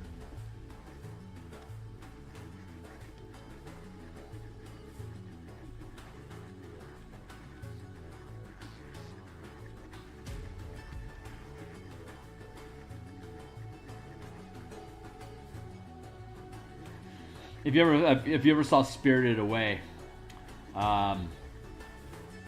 it's like the sludge spirit that comes into the bathhouse to get clean, to have a spiritual cleansing, and when it does, it sheds all the suffering from the river that it accumulated, and it becomes like this thin, wispy thing that could leave the bathhouse through the roof. It was able to fly free because it wasn't. It came into the bathhouse. It had to crawl, covered like a giant slime creature. It was covered in filth, and it was so burdened that it couldn't fly. But it just looked like it's just a giant slime with a face. You know, it was just crawling its way into the bathhouse, seeking relaxation, and during that process, they were able to free it of the pain that it felt from the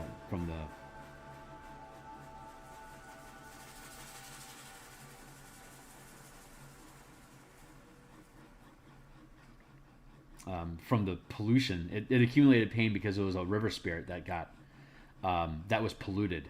So all the slime on it was representing the pollution in that river, and there was it was full of trash, and so like the slime had like umbrellas and bicycles, which is hysterical because if you go to Japan, they have free bikes and free umbrellas that people just like. It's just an expense. Like hotels just buy them like cheap umbrellas, and you can just grab one, you know, and use it, to get out of the rain. And they end up in just these massive like next to the train station. This was in Kashiwa, which is a suburb of Japan where I saw this. The Kashiwa train station is an external platform that you go upstairs onto. It's not underground. You go upstairs onto a platform, and then the light rail shows up and picks you up, and you get on board and you take off.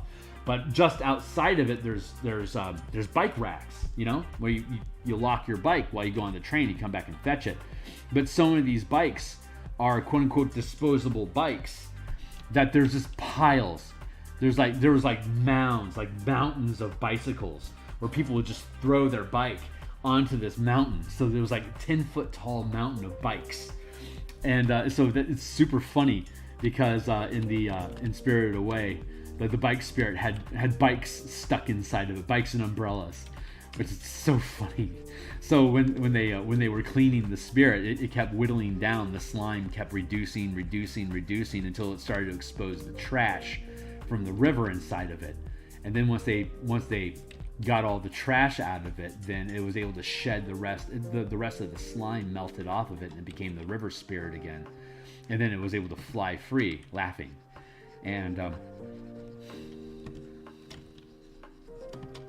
so I have those experiences inside of me, like when a spirit gets soothed enough that it can be set free, it releases as joy. Sorry, experiences. Because I can feel it.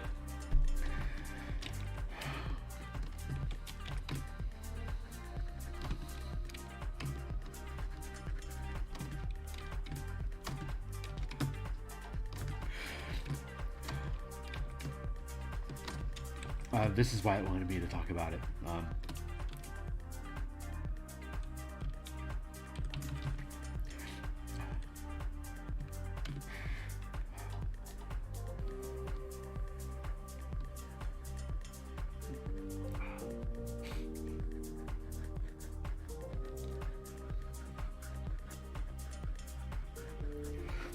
These things weren't supposed to get stuck inside of us, so it hurts to stay here. It's kind of like Rick and Morty, Mr. Meeseeks. Existence is pain, and all they want to do is die. But for these things, it's not.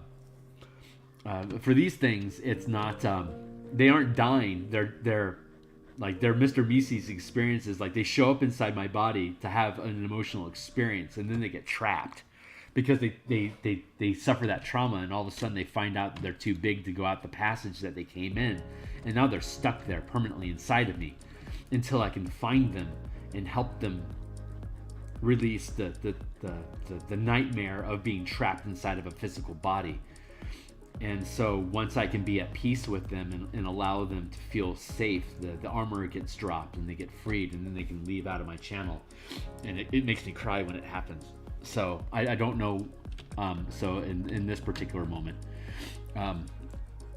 the spirit that's been trapped inside of me, it just wanted me to explain to you how that process works. So now I'm experiencing it releasing from me in joy, and so the tears that I'm experiencing is kind of like the relief that you feel of a trauma ending, like it's finally over, we finally get to rest. But it's also joy, like thick joy of recognizing that the experience is over and that we don't have to carry it anymore, and that energy is being freed up inside of us to help become an ally, to become stronger, to, I guess, quote unquote, level up, so we can go down to a deeper level of dungeon. So we kind of like the reward is freeing the creature from its lair, but when the creature is freed from its lair, it reveals the stairway or the passage that leads to the next level of the dungeon. So by defeating the boss fight there, by quote unquote defeating or healing that creature, it reveals the next level of dungeon that we get to maybe take a long rest or short rest first, but it reveals to us the next passage to the deeper dungeon that we can now dive into to find the next creature that's at the deeper level. And the reason why we go down into these dungeons in the first place is because our freedom is in there. And that if we can find our way to the deepest dungeon, in the heart of it, then we're freeing larger and older entities. And if we dive deep enough, we find things that existed before our own life began.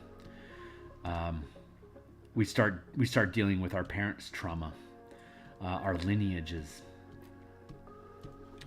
So if you're really good about being able to dive deep into yourself, you then start winding backwards in your own family's history tree and start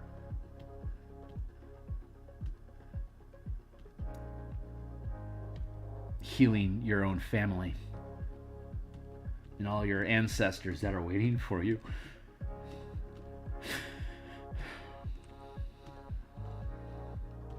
They thank you for doing the work.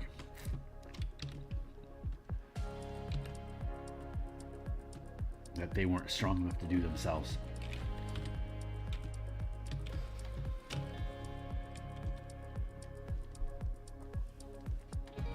Which is why we inherit the suffering from our parents, because it has to be healed.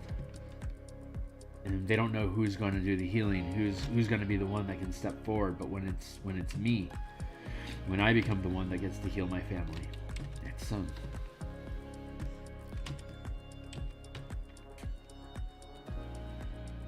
it's beautiful. It's just beautiful.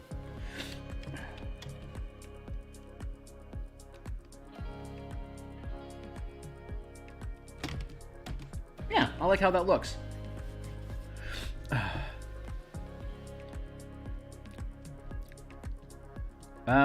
So now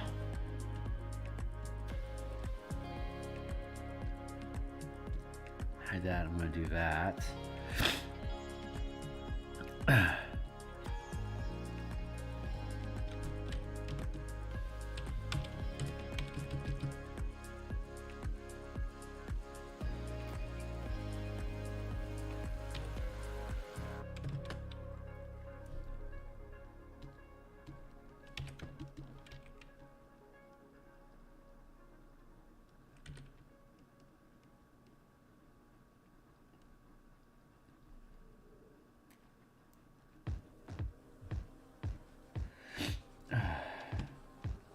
It's mildly embarrassing to go through that experience on stream, but one of the agreements that I had with my muse was that if she's going to pilot me while I do artwork, she has the right to talk about anything that she wants.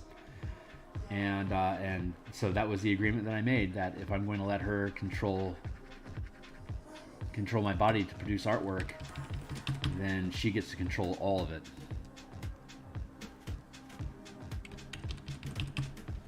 So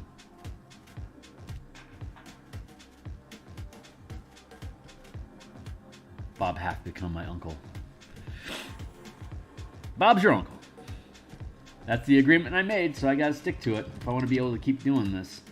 I gotta let her do what she wants, you know? But it's honestly, it's an honor.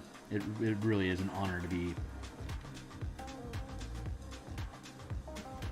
consciously aware of that process occurring. It's for me personally, it's pretty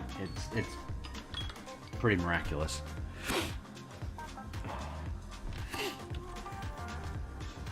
It is 11 o'clock. I could get pinged at any time now by my gal for brunchies. Lunchy brunchy. So I'm going to hang here until she pings me or until 11:30. If she hasn't pinged me by 11:30, I got a book. Because I know that she's going to be done with what it is that bells do when it's Saturday morning. So I'll need to step out. So at some point here, I'm going to I'll either need to end the stream suddenly because she gives me a call and I want to hang up. I want to talk to her, so I'll have to just ditch stream because day's over, guys. Or we'll hit 9:30. We'll hit 11:30 here in a half hour, and then I'll be done for the day.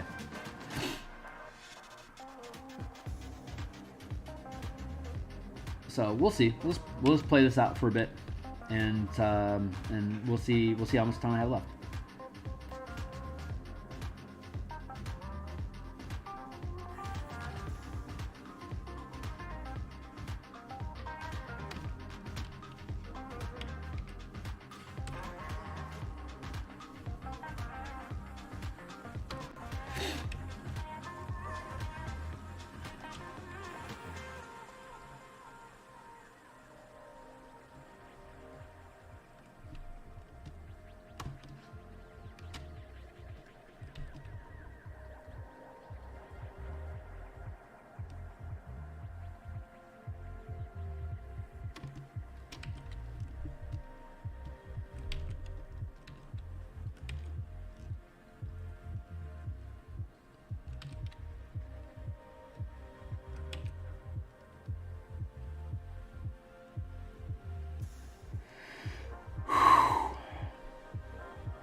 So didn't get nearly as far along on this roof as I wanted to today. Again, we were dealing with some struggles, and that's just how it shakes out sometimes. But we'll keep this up.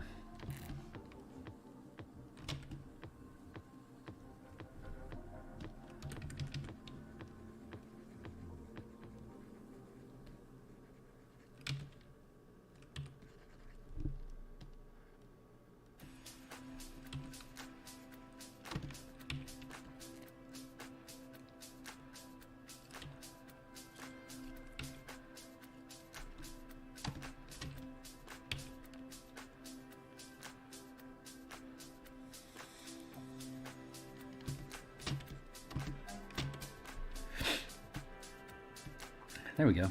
And now we can destroy this border.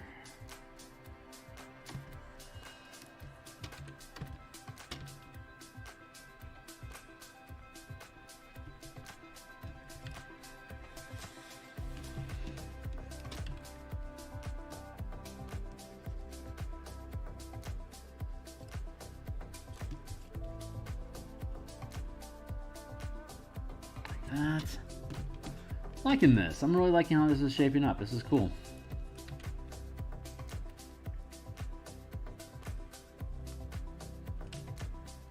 Got this lump down here. It's like it's a piece of the roof fell off. You know, you peel off the lid and like there you go. And like it's just a chunk of the wall fell off because the place is falling apart, right? Like literally. Literally.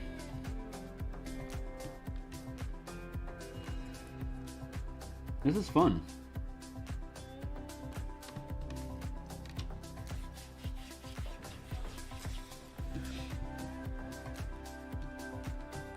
Now we go back in with a round brush. We've got our 4 pixels. Oops, let's make it paint it black.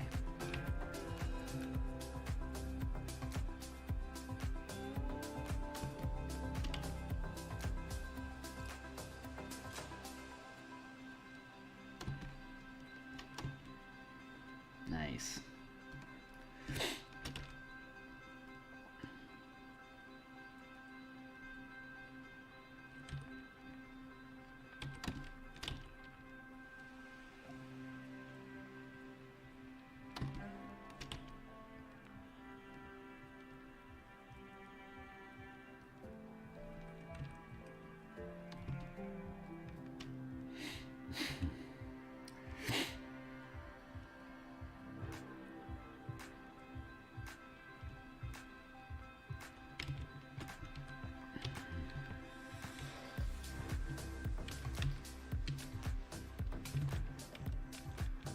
I'm gonna redo that.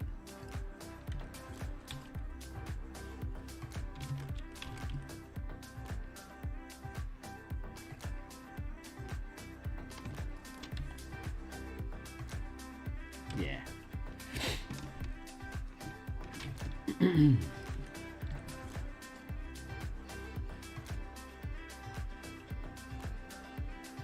that up a little bit.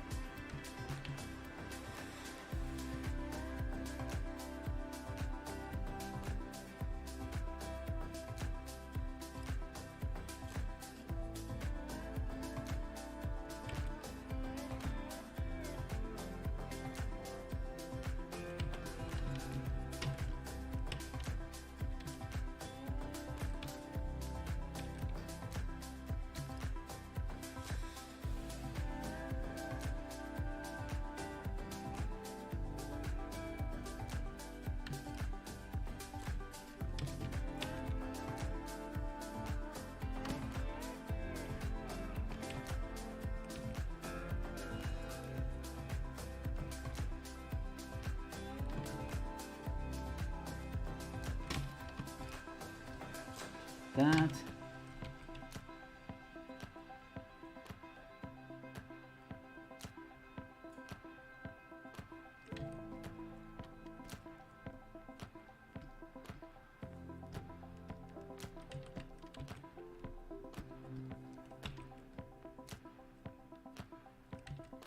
Like that.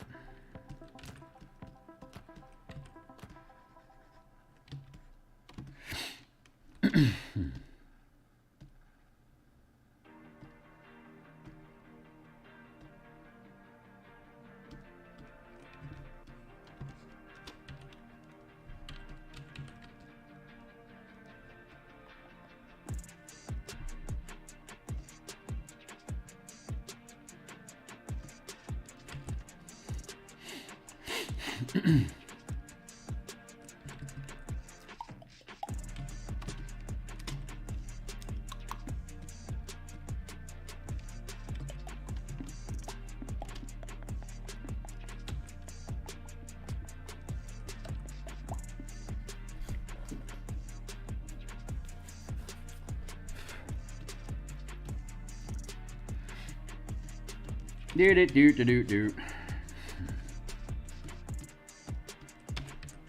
So yeah, we're just we're punching these holes in the roof to correspond with how the structure is built, like yonder.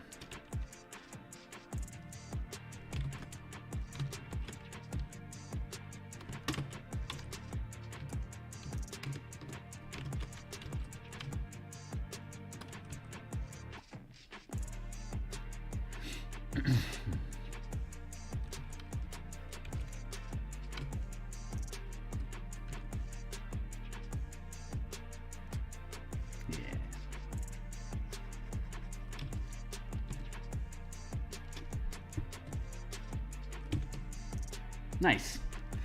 Perfectly aligned. Well done, Kearney.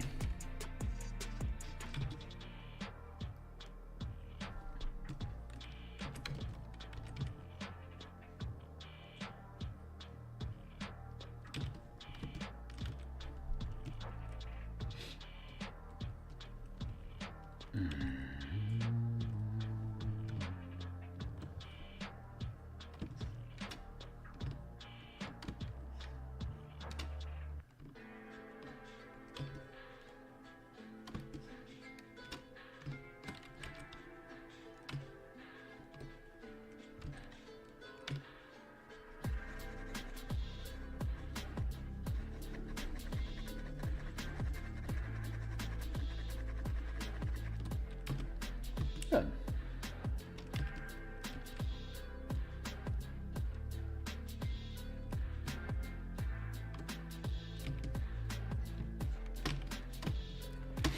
There's our rooftop.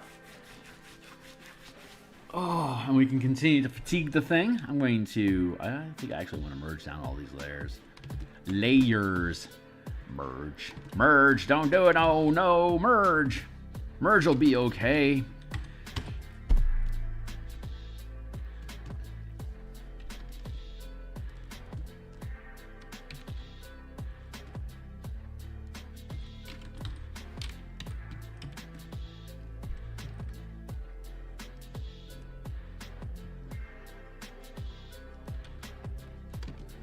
That.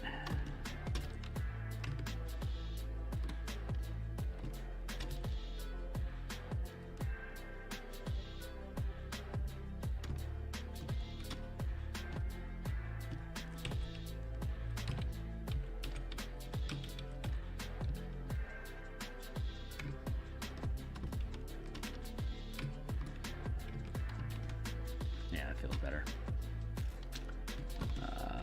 Here.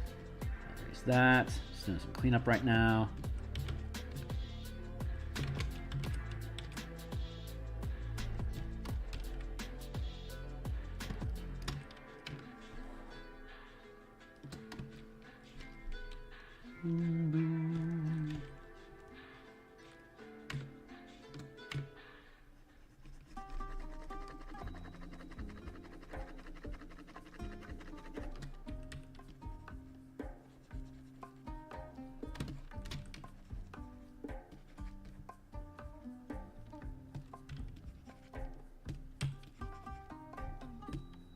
A little niggly bit there, a little flaw I see. I'll fix that in a moment. Get rid of this.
let's do.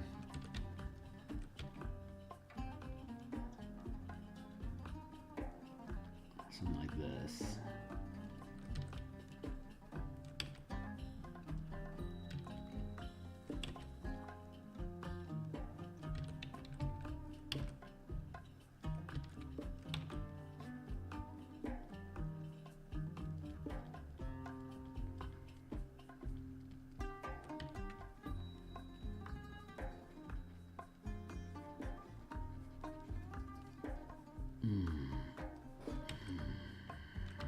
And then we'll move up in there like that.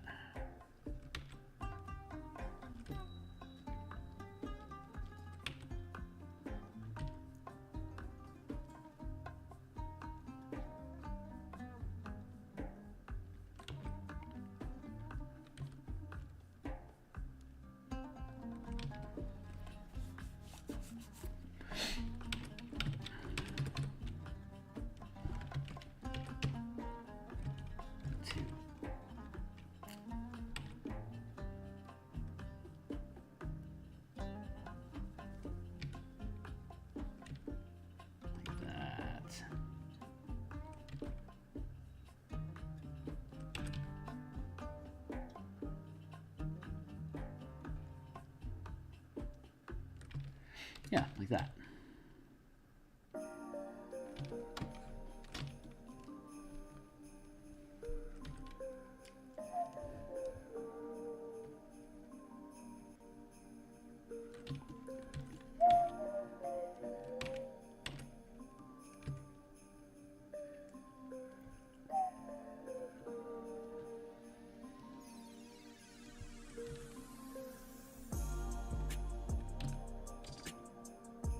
Three pixels here for just form, and then we're using 2 pixels here for contours, just like we were talking about at the beginning of the stream.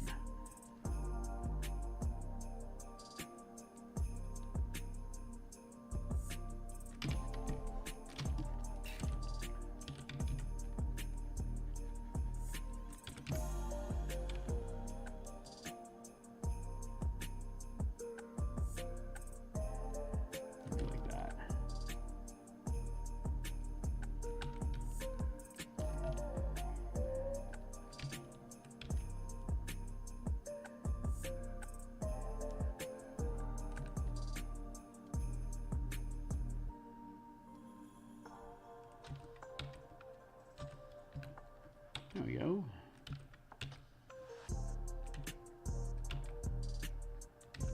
Sorry, I'm kind of emotionally exhausted right now. That was really fierce.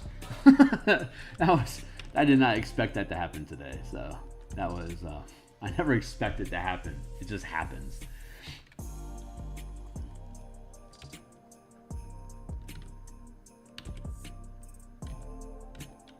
But the muse has a very specific perspective that she is attempting to transmit through me, and it is an emotional language that punches stuff out of my body to be able to get the message across. So it's this kind of thing that happens sometimes.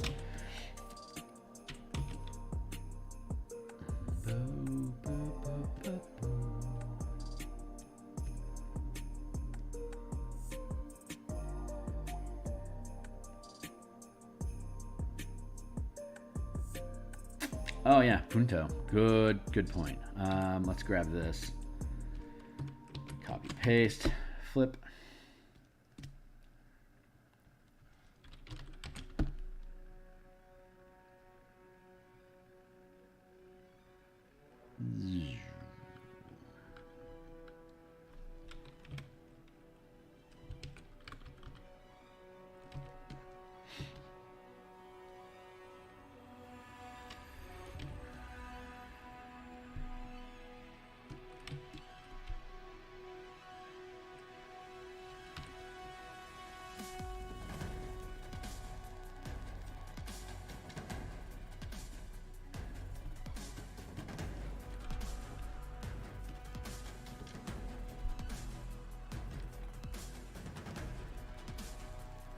Yeah, here.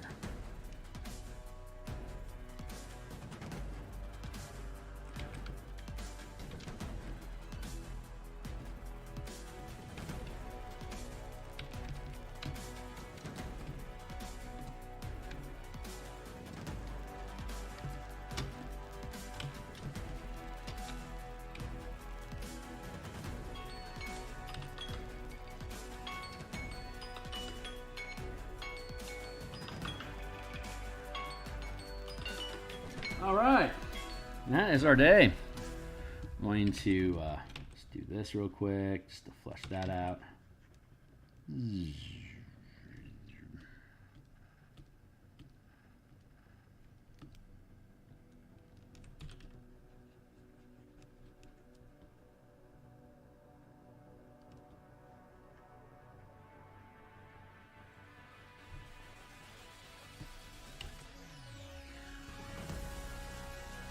This is a cool song.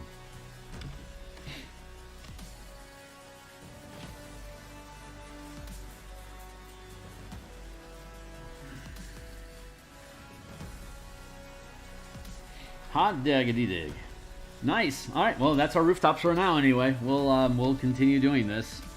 I think now that we're starting to figure out how this language works, we should be able to kick through these guys real quick. We'll build a base template for this one, and then we'll replicate, and then we'll go in and edit.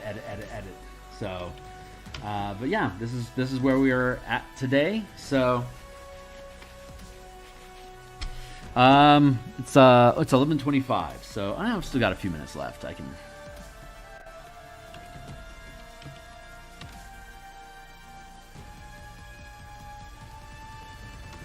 do these little bits before I have to bolt. Bits before I bolt. Bit the bolt. Bit the bolt. The bolt.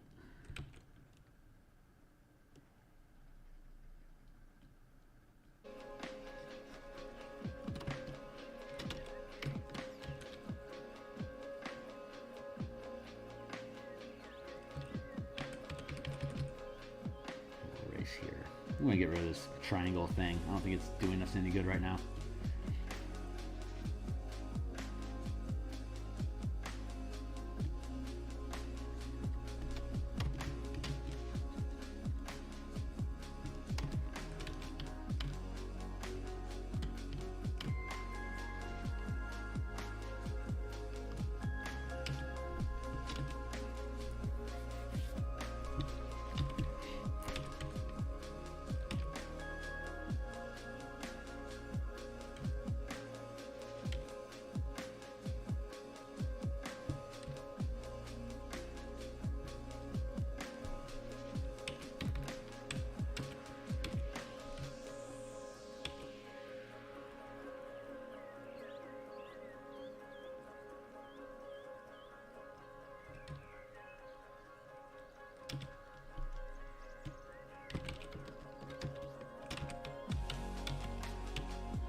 How we doing?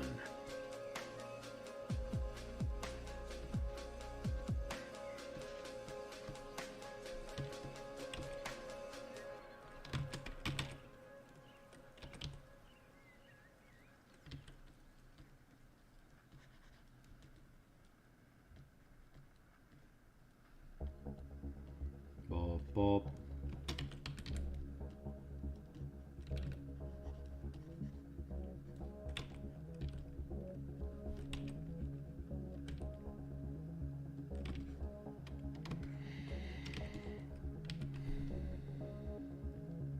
I got some flaws in there I need to fix, but that's okay. Okay, great. So that's our rooftop for today.